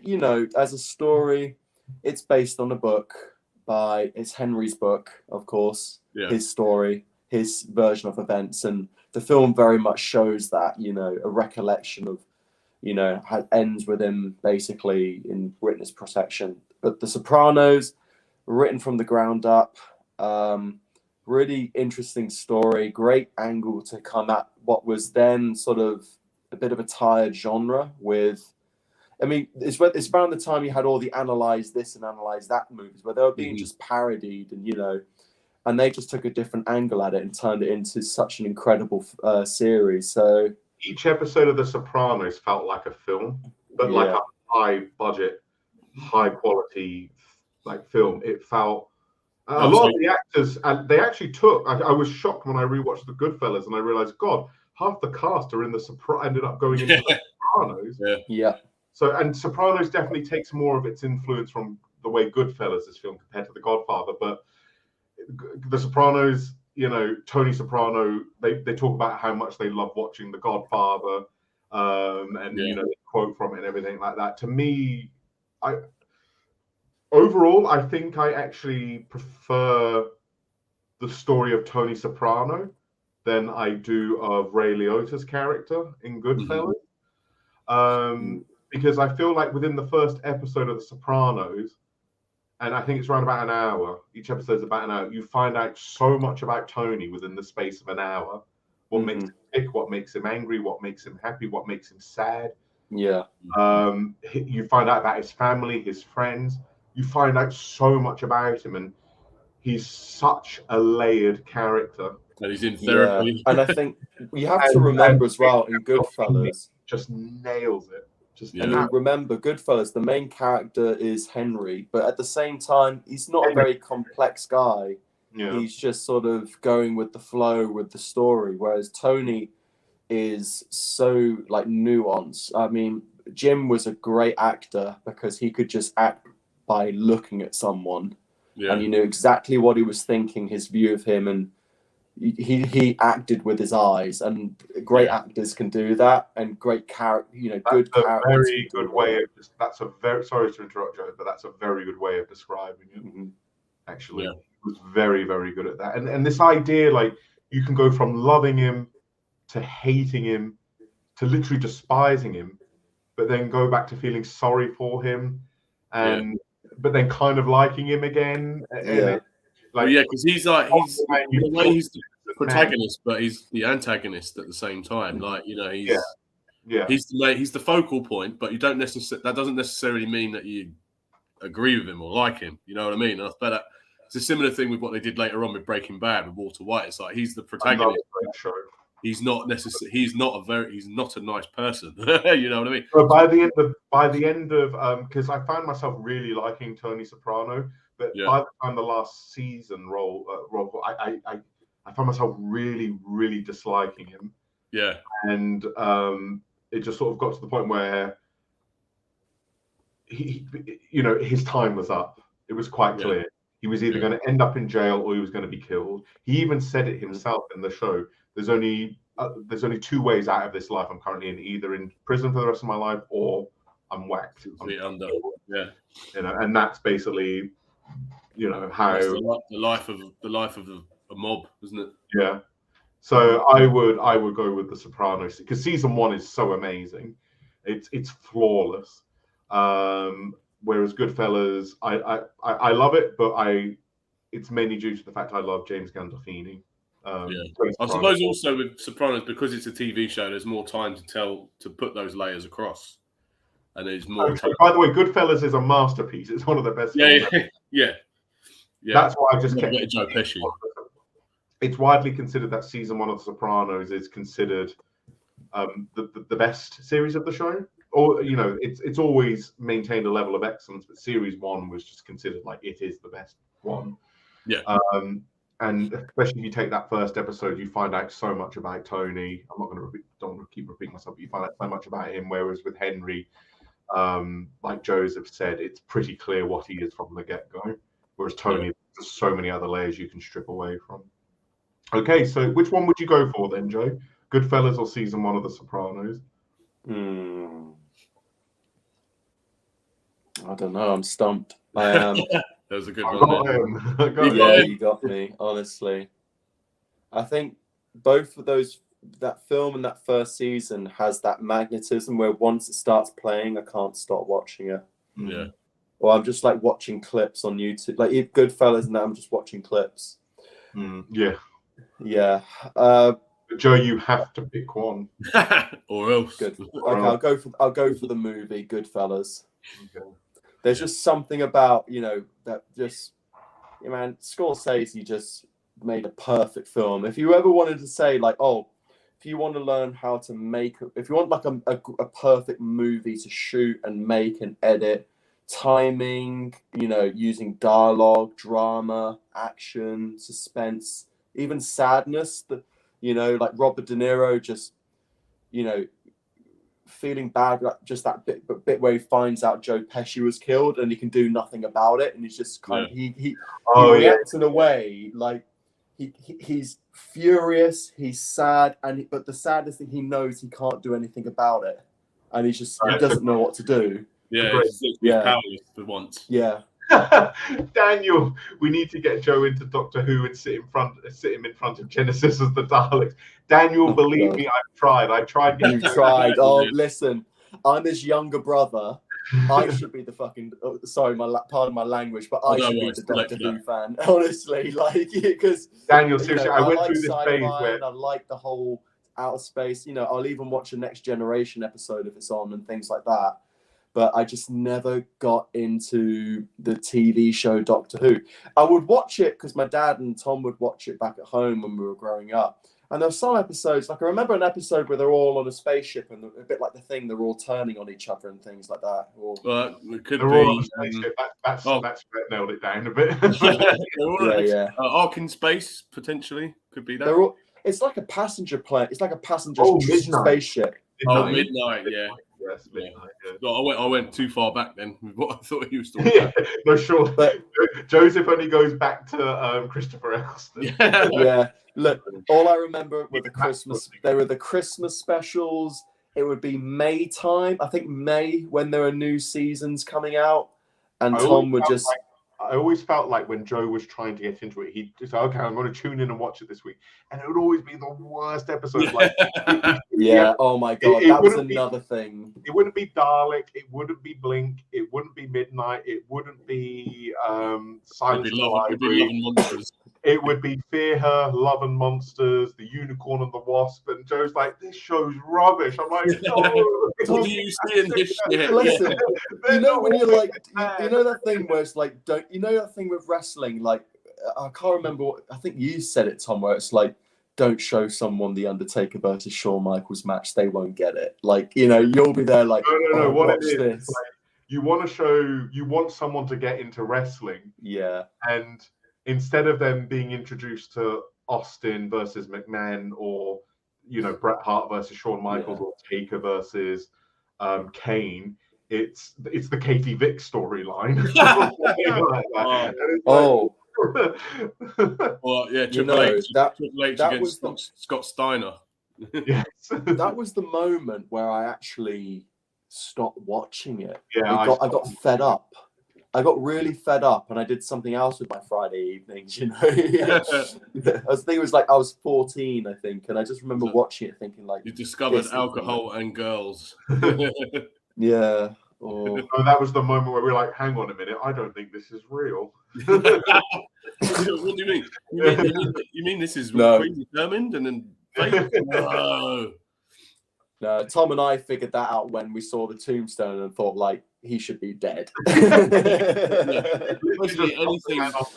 the friggin' last ride, and it's like, no one's surviving that. That is a trampoline. Literally, he's landing his head on like wood that's just covered by a thin layer of polystyrene.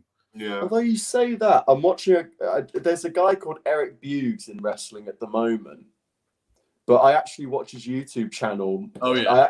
I was watching his YouTube because he does all this heavy lifting, like working out stuff. He's a massive metalhead, by the way. Like he trains Sting? No. This is just, he's in wrestling right now, called Eric Buggs. He's got a Rick Buggs. Rick Buggs, that's Rick it. Buggs, yeah. Right. He's got a Megadeth Vic tattoo on his chest. I think he has to cover it. Yeah. His YouTube channel is basically him lifting just incredibly massive weights, and he titles it like they're Pornhub titles, like because his wife films them, and it's like bodybuilder's wife trembles at the size of this massive PR, and it's just, and he'll play like Pantera in the background. And I have to admit, like, if I would be working out, I've got like This Love playing going, no more. dun, dun, dun, and he just left there. And it's, it definitely is a big boost. Oh, speaking of that, Cowboys from Hell or Vulgar Display of Power? Far Beyond Say Driven. that again, Joe. Oh, mate. No, Cowboys from Hell or A Vulgar Display of Power? Cowboys for me. Cowboys. Yeah, I just Vulgar. think they. Maybe Vulgar. It's a dirty album, that. It is a dirty album. Yeah. I don't know. I just think Phil shows more range in Cowboys in terms of. Can we just say I wish power metal was actually on Power metal's Spotify alright, and they'd be more proud of it. I don't understand that. That's actually a really good album. Yeah. Man, Yeah. like, and they're kids. Like, come on, like, it's a bit like they were like in their teenagers when they made that. They're incredible albums for like kids in high school. Yeah, just like if you think about all these like great bands that we like, that when they started out were, you know, like you say, like when we were like in Richmond College, they were out there making like the greatest albums of all time. It's just like you may think I'm mad, Sean, and if there are any Pantera fans watching this, I'm sorry, but outside of Reinventing the Steel, I think Vulgar Display of Power is quite an overrated album. No, I agree with you. I prefer Cowboys. I prefer Far Beyond Driven. Far Beyond Driven is probably my favorite Pantera album, and I really, really like The Great Southern Trendkill as well. Yeah, that's actually one of my favorites. That one. The Great Southern Trendkill. I've noticed more and more people are saying that nowadays. Yeah, it feels more like in line with amazing album. Where the metal scene is now. Like it's got all the elements of thrash with a bit of hardcore, but it's got groove in it as well. It's I totally get it. I think with Cowboys though, there's just something almost ethereal about that album. Like it has an transitional album, isn't it? Say again? Yeah. It's like the transitional album. Yeah, exactly.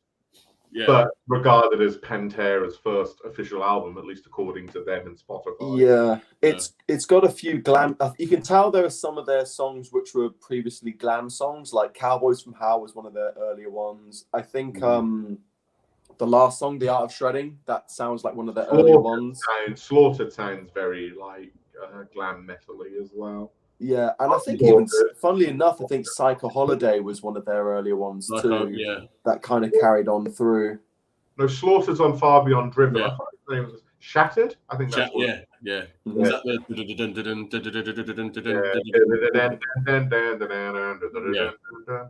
Sean, do you have any other questions? Well, actually, that links onto one of the questions that I had. This is a really open-ended one, and I can't even really answer it. I'm sort of like racking my brains about what I would say to it. But if you could only listen to one album for the rest of time, what would it be? Holy crap! Probably Abbey Road by the Beatles. Okay, I have to really pick one. I was going to say if that's too open-ended, I could say if there was only one metal album you could listen to. But if you've gone with Abbey Road, so fair enough. Yeah, probably Abbey Road. If it had to be a metal album,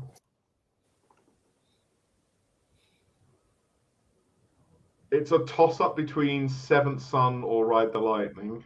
But if it had to be just an album, it was an album, yeah. I think it would be Abbey Road by the Beatles. No, fair play. Joe? Wow. Yeah, wow. I mean, you got me there. I got myself there. I was like, that's just too much. Yeah. It's hard because, as much as I love the genre, I don't know if I'd want to listen to metal literally all the time. It's best ever, but it wouldn't be Abbey Road. It would be Revolver by the Beatles. I think that's now my favorite Beatles album. Revolver. Because I'm thinking if I'm not going with metal, and I know this sounds a bit weird, but because like you say, Joe, it could be hard to listen to like metal for the rest of your life. But then we do listen to it every day anyway. We do listen to it. We listen to it a lot and we play it a lot. So yeah, but I would say like non-metal for me. Again, this is a weird one. It's actually how the Fellowship of the Ring soundtrack by Howard Shore. Because just because it's got everything. It's got suspense. It's got relaxation. It's just a lovely album to listen to. If I'm going for metal,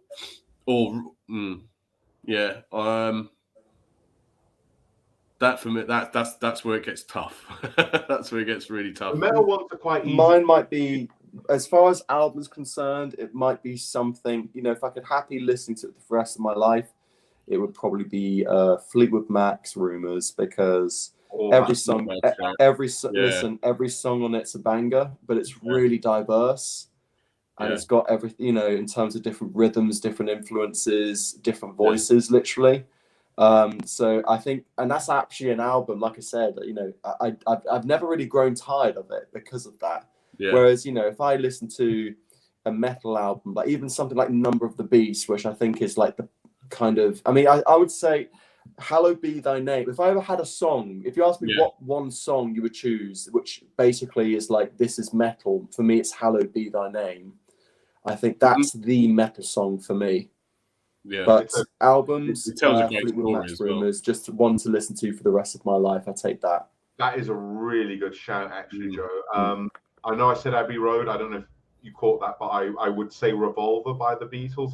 That's now probably my favorite Beatles album, because they re-released it. It's very good. The re-release is so good as well. These new re-releases are amazing. Like I listened to the Let It Be re-release, and it's just so good. incredible. He's got it going now. I'm gonna have to check. I don't know. I suppose for metal, I would say, and I've been leaning on this for a while now, because okay, it's quite dark. Don't get me wrong, but it starts off quite positively, and it kind of ends not positively, but there's kind of a positive bounce to it right at the end. Is Matter of Life and Death, because it just tells the story of the history of the world. Really, yeah. I think for me, metal has to be something like, it's either Metallica's Master of Puppets or Ride the Lightning, one of the two. Yeah, It's just one metal album to listen to forever. I think one of those two. It's hard to beat. Those two albums they did are hard to top in terms of metal. Yeah, I like the reason why early Sabbath as well. The reason why I picked Seventh Son or Ride the Lightning is because they're both around about 40 to 45 minutes long, and I literally sit there and listen to them from start to finish and never ever get bored. I know a lot of people like to crap on Escape on Ride the Lightning, but I think that's an amazing. That's growing on me a lot. Yeah, to me, Ride the Lightning does not have a bad song on the album. No. Whereas I find myself in moments on Master of Puppets, I kind of maybe just skip the odd part here and there. Yeah. Never do that with Lightning, and I never do that with Seventh Son. Yeah. I think Seventh Son has everything that going on an Iron Maiden tangent. I think it has everything that makes Iron Maiden great in that album. Yeah. That's hard to argue with that. Here's my question, since we're on Iron Maiden. So you both like Peace of Mind. Yep. And you both like A Matter of Life and Death. Oh, yeah. Here we go. Which album had Nico's best drumming on it?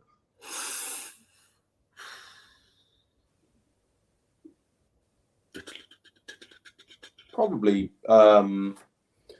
your favorite, Seventh Son. You know. No, like Peace of Mind or A Matter of Life and Death. I'd probably say Peace of Mind. A Matter of Life and Death, just because of how impressive those drums are at his age.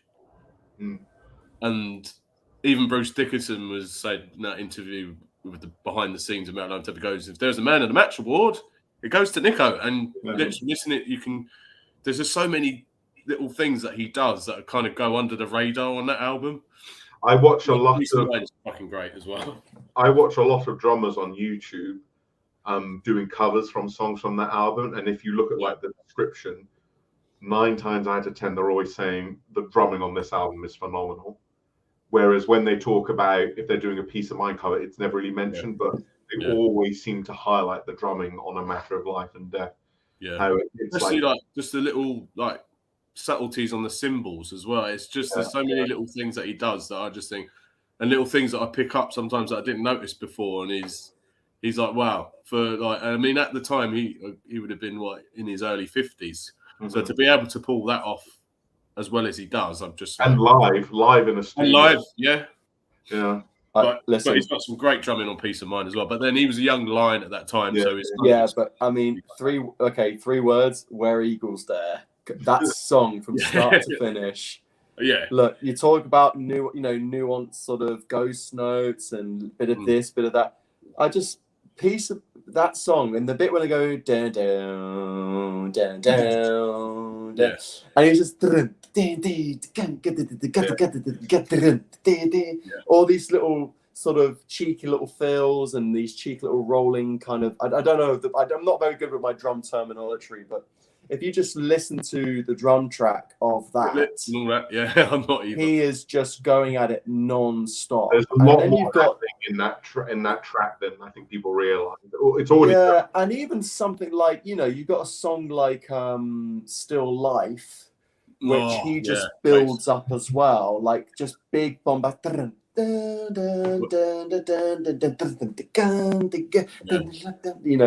good sort of way of flowing the parts together. Where it's like, yeah, really good. And then you've got the last song, To Tame a Land. Yeah. Just sort of, that when he comes in and he does this sort of, and he's just doing these odd sort of bits of drumming, which, But he's also having to follow the fucking maniac Steve as well, and he's still manages to keep up with him as well. You know what? Like, it'd be really hard for a drummer to think if you just heard the music without the drums there, and you just had a basic understanding of the rhythm. Yeah. It'd be pretty. You couldn't imagine quite what Nico did. You'd try to find a kind of a bit of a beat like Clive would. Clive would just go, he just loved to kind of drive the song forward. But he was Nico like plays the songs. Yeah. But Peace of Mind and Matter of Life and Death for me are kind of, my personal sort of equal kind of head-to-head in terms of Maiden's favorite albums. And listen, I love Matter of Life and Death. I go running from Brentford down to Kew Bridge, and I run past Yannick Gears every once in a while. He goes quite a lot here, actually. Yeah, we see him a lot. It's on Morrison's and home base. I see him on. He goes for I won't say exactly where, but he goes for a walk, and I see him. He's hard to miss because he looks like a rock star. Big long hair, and he's very sort of very trim guy. Yeah. And I just feel like stopping and say, like, Yannick, the legacy is an absolute masterpiece. That's all I want to say, and just run on. Just put that in the set list a bit more often, mate. Come on. Yannick songs. I love Yannick songs. I don't get me wrong. I'm, sort of happy with Steve and what he does in Adrian Smith. I think The Writing on the Wall was a great song on the latest album. Really good one. It's grown on me a lot. I didn't think much of it at first, but I do like it now. I really like it. But Yannick songs are the ones, man. They're so epic. A lot of people like shit on Yannick online about his actual guitar playing, but he's doing all right. It's the writing, it's his songwriting, especially in the last 3 or 4 albums that have really sort of carried those albums as far as I'm concerned. Okay, Steve co-writing, but really they're his songs, Yeah. I agree. Sean, Sean, I'm guessing you're going for a Matter of Life and Death, and Joseph, correct me if I'm wrong, it sounds like you went for Peace of Mind. Yeah. Okay. Yeah. I don't know which one I'd pick, actually. It's very, very difficult. Yeah. Probably a Matter of Life and Death, I find his drumming a bit more sophisticated on that album. That's the word. Whereas in Peace of Mind, it's more high energy, more like I've just joined this band, I've got to prove a point. Yeah. Whereas a Matter of Life and Death, it's a drummer who's incredibly comfortable with himself and plays what needs to be played, but at the same time can chuck in these crazy fills here and there if he needs to. Yeah. I would say a Matter of Life and Death. Sean, I've got another one, but do you have any more? Or I've got one more, and again, it's a really ridiculously open-ended one. It's quite broad. So it's basically, you can only keep one of these 3, right? Right. Music, TV/movies, or games. Oh my Lord. So think of it more like, I could have rephrased it in terms of like what are you most passionate about out of these 3, or if you could only keep one, what would it be? I can answer that one. If you thought of it like that, maybe it might make it easier. I feel like with video games, I get all 3 in one. That's my first initial thought. So if I play like a Final Fantasy game, I love the music, I love the story, and it's a video game. if I really, really, really had to pick, it would probably be music. If I had to pick one. Yeah, the thing about music is, a bit like reading, where you can you get the music, and your head can I mean, it's funny because I watched an interview and James Hetfield said something, because he was asked about music videos, and it's way back in the day, and it's like, when I listen to music, I just can sit back and I can just kind of my imagination can fill the gap in a way. And with film, and definitely with games, it's a bit hard to do that. I much prefer that sort of, in the same way that reading a book does, sort of engages kind of your own movie in your head and your own sort of stories in your mind. And good music can do that. It can kind of just conjure these images or these thoughts and feelings and these sort of string of events. And so music for me. And also, music's a great way if you just to sort of, I find it just a little bit better escapism than games, which games can irritate me. I don't find myself rage quitting like a song I'm listening to. That I like. Exactly. And see, the thing is, what I would argue with you there, Joe, is that like the games I play are very story driven. I love RPGs, for example. Yeah. Whereas Joe would enjoy an RPG, but it's like Elden Ring, which isn't super in your face with the story. But Joseph could not sit there and play like a Final Fantasy X, for example.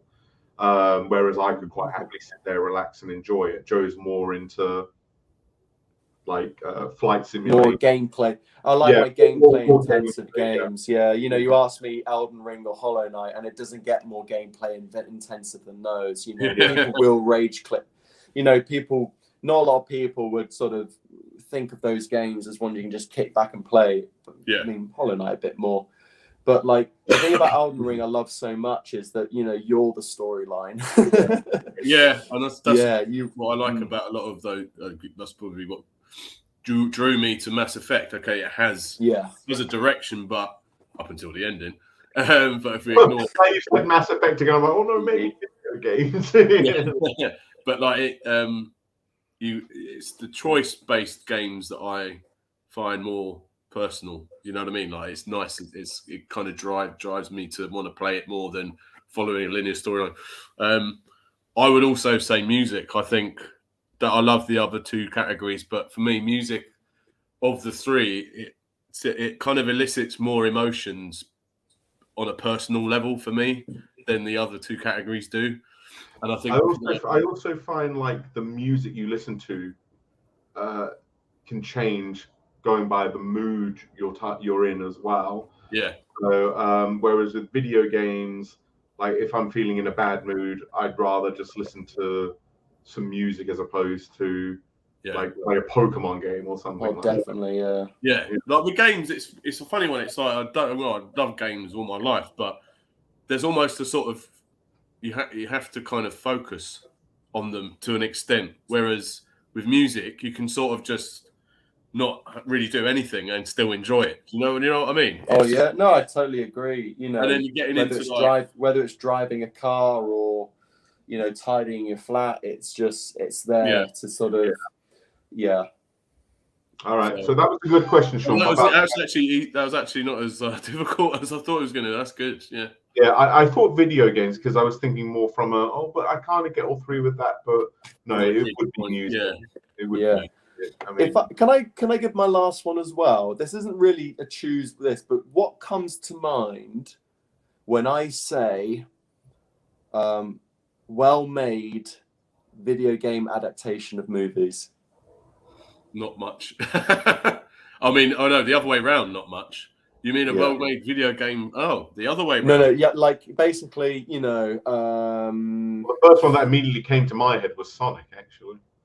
I meant the other way around. Like it's a movie and a game's been made from that movie, and it's just a very bloody good game. A Battle for Middle Earth on PC. I don't know if you ever played those games. Oh, is that? So it was kind of like that was around the time of Two Towers, wasn't it? Yeah. And so you basically you could either follow the main storyline, but you were taking turns in like battles, and it was like a kind of like Total War in a way, but Lord of the Rings. Yeah. But you could play the evil campaign, and it was fascinating to me how this is what would have happened if Sauron and Saruman had won. And it's like, okay, this is recording. It had like Ian McKellen and Christopher Lee were actually went and voiced like their parts for it. I'll tell you what, there were some very good Lord. I mean, even now, like with sort of Shadow of Mordor, there's some good Lord of the Ring game adaptations that are decent actually. Tom? Oh, I was. That's why I went quiet. I was trying to think. I honestly can't think of one. I think if I say, I thought of there's one game. Spider-Man 2. There you go. Oh, that's the game that came to my mind. Yeah, Spidey 2. Daniel says Hitman. Was that based on the movie? I thought it was a video game. I think the video game came out first. I was thinking like, Oh, I see. Because, yeah. Yeah, it's not like Mortal Kombat because the game came first and then the movie. I'm talking about the movie came first and then they made Spider-Man 2 was the best video game until probably Arkham City, and then Spider-Man, the Marvel Spider-Man, is a phenomenal game, and I really love the Miles Morales game as well. I actually somewhat prefer the Miles Morales one in certain ways because it felt like it was a much shorter game, but it felt like a more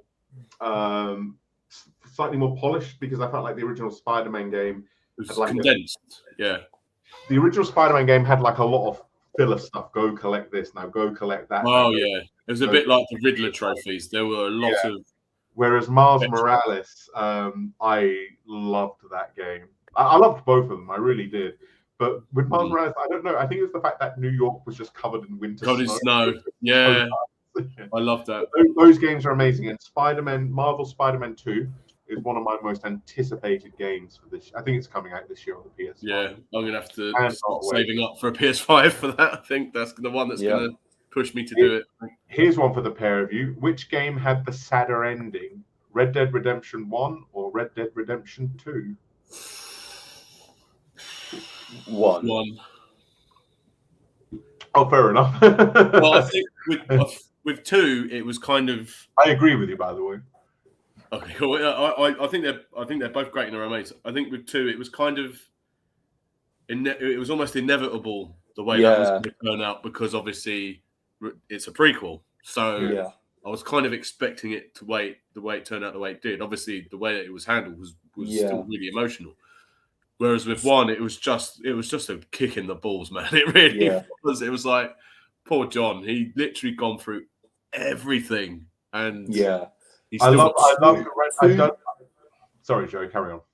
I was just saying, 2 really played on the theme of like the Age of Outlaws coming to an end from the start. Yeah, But then again, 1 did too, because right at the very beginning, you're just it's very underwhelming. You're just shocked and. You just look pathetic. It's a great way. 1 was a great way to start a fantastic game in an interesting way, and 2 was really epic. But it's funny because with 2 there were a few things which I felt they needed to do better, which were fundamental aspects to the core game, like the actual gameplay mechanics and stuff. Yeah, and particularly the core missions, you couldn't just, you had to do it. It always boiled down to very much a GTA style of just, follow this very specific line or this very specific path, and deviating like a movie. You can't go off this kind of line in the middle, otherwise this mission fail. All you have to do is follow this. All you have to do is follow the damn train, CJ, kind of thing. From San all the way back.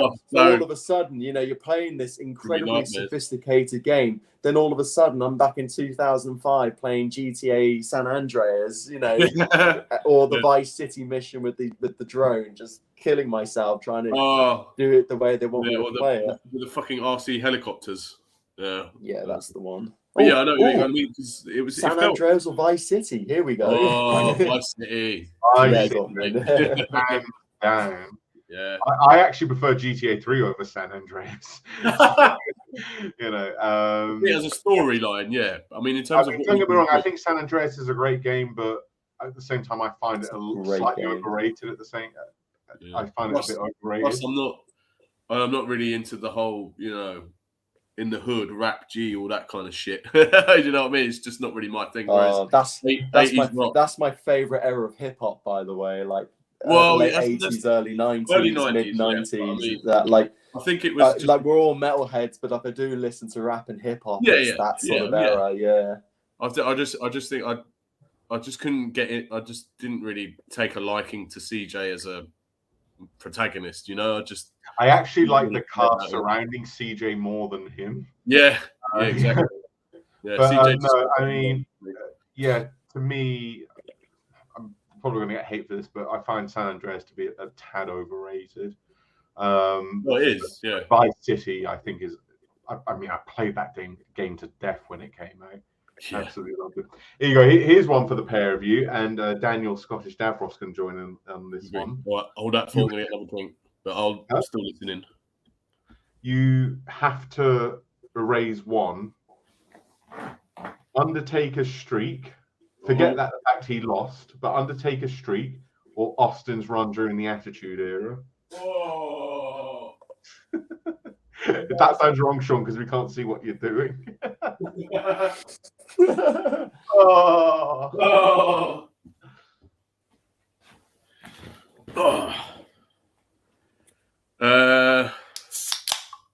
You have to eliminate one from WWE's history. I mean, hang on. The thing with the Undertaker streak, right? And again, I don't think it should have ended. Frankly, the only reason to watch WrestleMania at one point. Well, it was, but then they only started really making a big deal. If you think about it, most of the matches that he had were quite shit. As in, like, most of the streak, up until like the last half of the streak, a lot of the matches were like, basically since WrestleMania 17. Yeah, exactly. That's when they were like, okay, no, they're getting good. So, whereas I can't imagine wrestling without the Austin McMahon like saga. If as far as I'm concerned, if it wasn't for that, we wouldn't have wrestling today. It kept it alive. Not only did it keep it alive, but it shot it to the fucking moon. Say again. I say saved it. It saved WWF. Yeah. WWE. And I think that was more important to the business as a whole than the Undertaker's streak was. As much as I loved it, and much as I didn't like it, I didn't want it to end. I'm going to go with Austin McMahon because I think it was more important, generally speaking. Yeah, I agree. What about you, Joe? I think anything with Austin McMahon is just peak wrestling storytelling. Anything those two did together. It's hard to find a time where those two did sort of, badly together. I mean, so Austin, yeah. I remember when, because my missus really sort of kind of loosely got into wrestling. And I was trying to describe to her, like, when Austin was coming back for WrestleMania against Kevin Owens. And I was basically saying to her, I don't think you quite understand just how big this guy was. He was white hot. He was. Like, and in such a short space of time, when you look back on it, Cena had like 15 years at the top. He only had 2. Austin only had 2 or 3 at most. Yeah, and his legacy is like infinitely more important than I think John Cena's is. No offense to any John Cena fans, but it's just the only one who comes close is Hulk Hogan. It's Hulk Hogan and Austin. Without those two, wrestling. It just wouldn't be where it is now. It's like the people go about the Mount Rushmore of wrestling. Okay, that's another one. Oh, there you go. Yeah. Who's put aside the fact John Cena is what it is, and etc. Put aside your personal preference. Who would you consider the top 4 Mount Rushmore of wrestling? You go first, Sean. So to avoid, I mean, I personally don't. I don't like him in terms of personality, but in terms of what he did for wrestling, Hogan, obviously, Of course. Austin. And then it gets tricky because, Cena, surely. hey, John Cena? I don't, and this isn't me being personal, but I don't think he was placed in his position rather than he was more like OCR Central says this quite well. He was a prop, and there wasn't really anyone else in his place because they buggered off or they didn't build the stars to sort of displace him, if that makes sense. I mean, if you're looking at terms of recent like merch and the amount of money he made for the company, then there's an argument to be made there.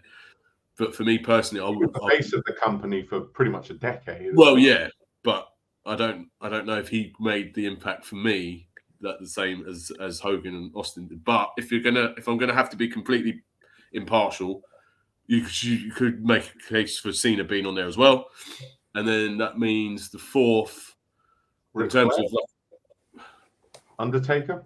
I would say Undertaker, purely for his longevity and the fact that Daniel makes a good point. You can't not think of The Rock. But then there's The Rock.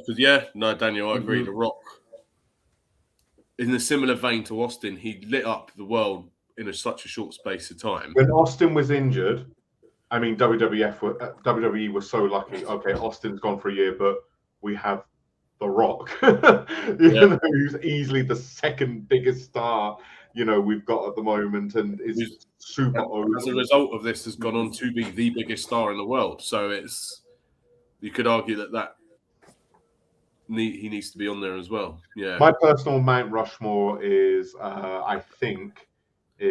should be Hogan, Austin, Rock, and Cena.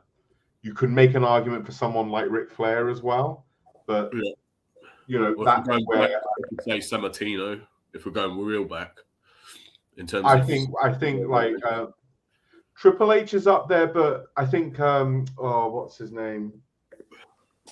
Jim Cornette said it best. Triple H always worked with the guy who drew the money. Yeah, he was the money star at the time. Like Triple H was never a major draw.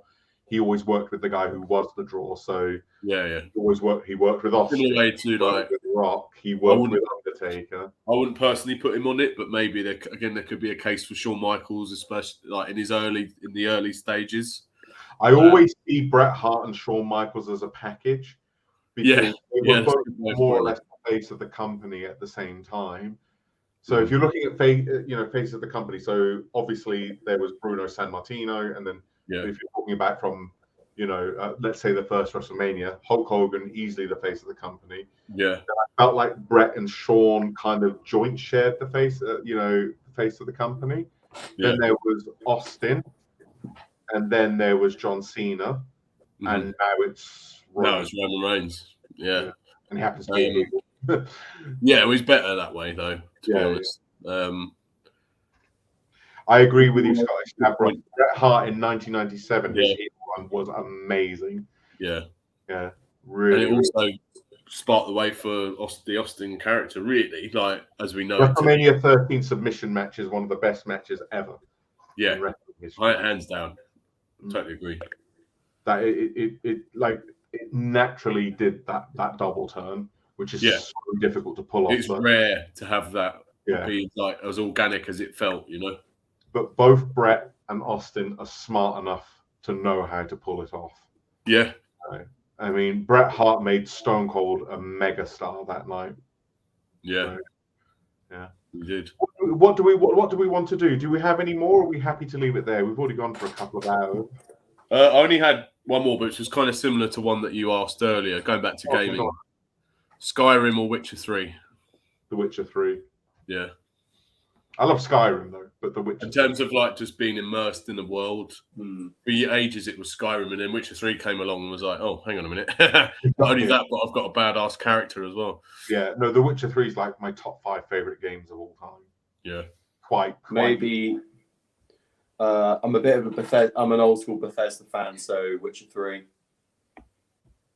Sorry, Skyrim. It's late. It's late in the day, which it's probably. I mean, Skyrim. Maybe for me, just how once that game was modded, was like a 10. Yeah. In terms of Yeah, just it's gotta be gameplay and playing it. Yeah. So, but then again, I don't know. I think with me, I kind of struggle to keep playing Witcher 3 because, funnily enough, it was just slightly bit more demanding than I kind of hoped from a game that big. But then again, I think I just don't know. I think I've really messed up that game because I got it on PC, and that sounds daft, but I don't like playing PC games that long. I like sitting on a console with a controller on the Yeah, I see what sofa you with a nice big TV. And I felt I should have got Witcher 3 on a console because on a PC, you know, listen, it's a computer desk. You know what I mean? It's like sitting at a desk with a computer chair. I just don't like that. I'm a bit more if it's like a AAA game, I'd rather play it on a console. But if I'm playing like kind of very specific strategy games, or you mentioned the Lord of the Ring games just earlier. That's the type of game I'll play on PC. It's like only a game you can that kind of style, like the turn-based strategy. Yeah, a game where you absolutely need a mouse and keyboard, and those usually are kind of micromanagement strategy games. Mm-hmm. You know, I think Tom, you know, imagine playing Sims on a console. It's just wouldn't work, you know, because there's a lot of like mouse pointing and clicking. Whereas Witcher 3, I felt like I needed that on a big TV and a nice sofa, and just playing that non-stop. And I think, you know what, in fact, why not? There's the remaster, remake, re-release, whatever you want to call it. Yeah. You know, that's coming out. I might, you know what, make yet another purchase and give it yet another go. Yeah.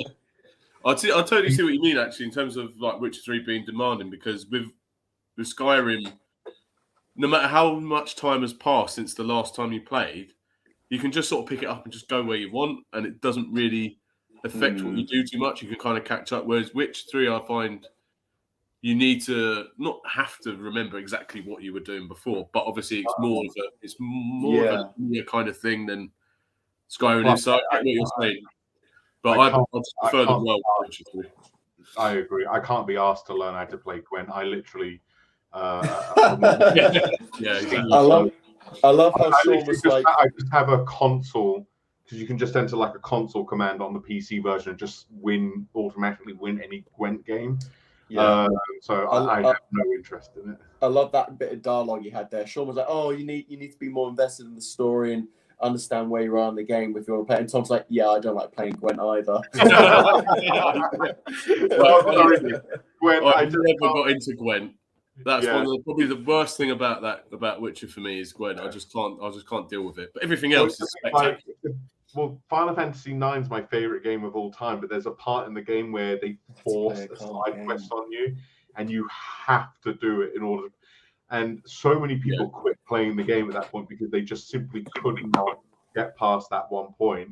Yeah. And I hate it when games force side quests on you in a sense, like where if you really want to get like a good bit of extra storyline, you've got to get good at Gwent noob, or else you're not going to enjoy this. Thankfully, it wasn't one of those things where it was like, right, in order to unlock the next part of the story, you have to fight, you have to win like 5 Gwent matches or whatever it was. But yeah.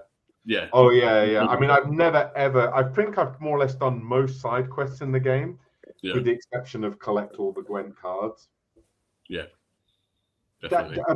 I think we might call it a night there because we've done a couple of hours. Daniel, do you have any questions for us? It could be wrestling related or anything. Or... Yeah, man, go for it. And thanks for sticking with us this whole time. We appreciate it. Yeah, and the two other lurkers. Anyway, are we gonna call it a night there? Yeah, just waiting to see if Daniel has any other questions. If he has a question for us, like what would we rather do? Otherwise, we'll wait for Tom to come back, and then we will bid it adieu, I think. But yeah, Joe, you should join in a bit more often, mate. Gladly, mate. It's been fun. It's been really fun, actually. If you have another if you have another like theme night, whether it's music or film or something, anything, let me know. I'll prepare some notes a bit better than this time. Oh, mate, don't worry. Me and Tom have been speaking for a while about doing like a music one anyway, so you'd be perfect for that one. Well, Yeah, mate. I think it was actually Joe's partner who asked me this question a couple of days ago. Like, what's your most anticipated video games for the rest of the year? And I assume she will be watching this later. But to answer her question, I think it was her who asked me. It's Tears of the Kingdom, the new Legend of Zelda game. It's Final Fantasy 16 and Spider-Man 2. Those are the 3 games I'm really looking forward to. I don't know if the second half of Final Fantasy Remake will be out this year, so I'm not going to include that. Yeah, mine have to be. You know what? If it comes out this year, I saw the trailer the other day, and I got really excited. I hate it, which I hate, by the way. Don't you hate it when you get really excited with a game? Oh, yeah. I've accidentally idea, so just ignore me. Yeah, mate. Armored Core looked really good, and knowing it's from Soft, and knowing like Miyazaki's gotten involved and sort of was like, you know, because that's their old IP, and you know, now that, and it's funny. Tom was like, yeah, well, now that they've done well with the Soulsborne games, they can maybe focus on this, and it's like, yeah, they got a lot more money now as well. So. Well, it'll be really interesting, and also, of course, the if the DLC to Elden Ring comes out this year, looking forward to that. I think for the first time in God knows how long, I'm going to buy this Final Fantasy game for myself and play it. Unfortunately, however, I got an Xbox One, and I kind of don't want to have to upgrade my PC to play it on good quality. So I don't know, get exclusive. Yeah, so I got to get a PS5, sorry. Apparently, if you tried to play Final Fantasy 16 on PS4, the console would literally explode. It would just take off. The devs have basically said the PS5, basically next gen, can only handle this game. But if you probably don't know, but it's not a sequel. It's like there's a Hollow Knight game, the Hollow Knight universe game called Silk Song, which you play Hornet, who's one of the characters from the original game. It's her game now, so I'm looking forward to that. Yeah, Silk Song. I don't know if it's due this year or not. I know it keeps getting delayed. Tom, you probably know where I'm going with this. Starfield. Oh, is that an Xbox exclusive? I think it's Xbox and PC, so I'm sort of hoping my laptop can handle it.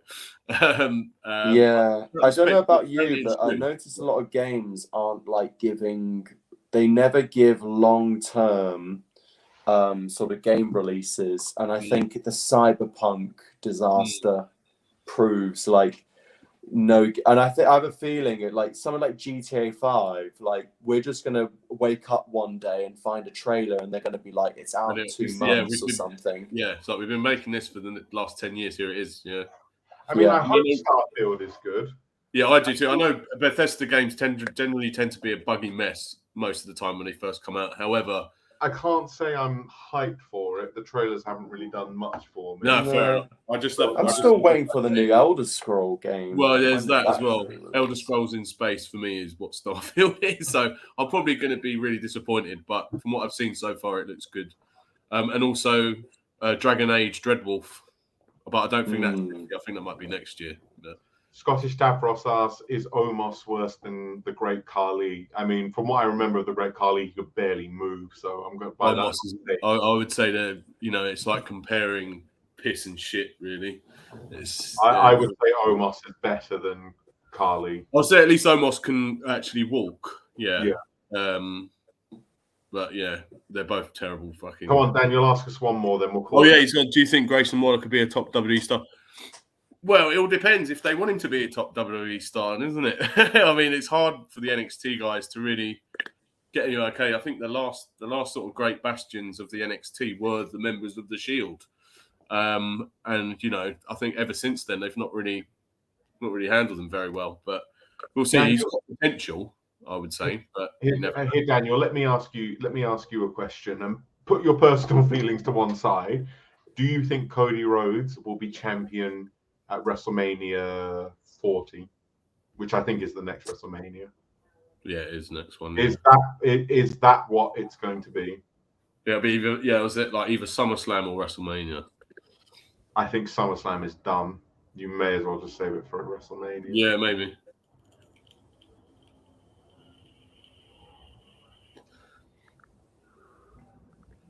Yeah, because I don't know. Even by SummerSlam, it's their excuse, isn't it? Well, there's another title, so we'll just leave it on Reigns.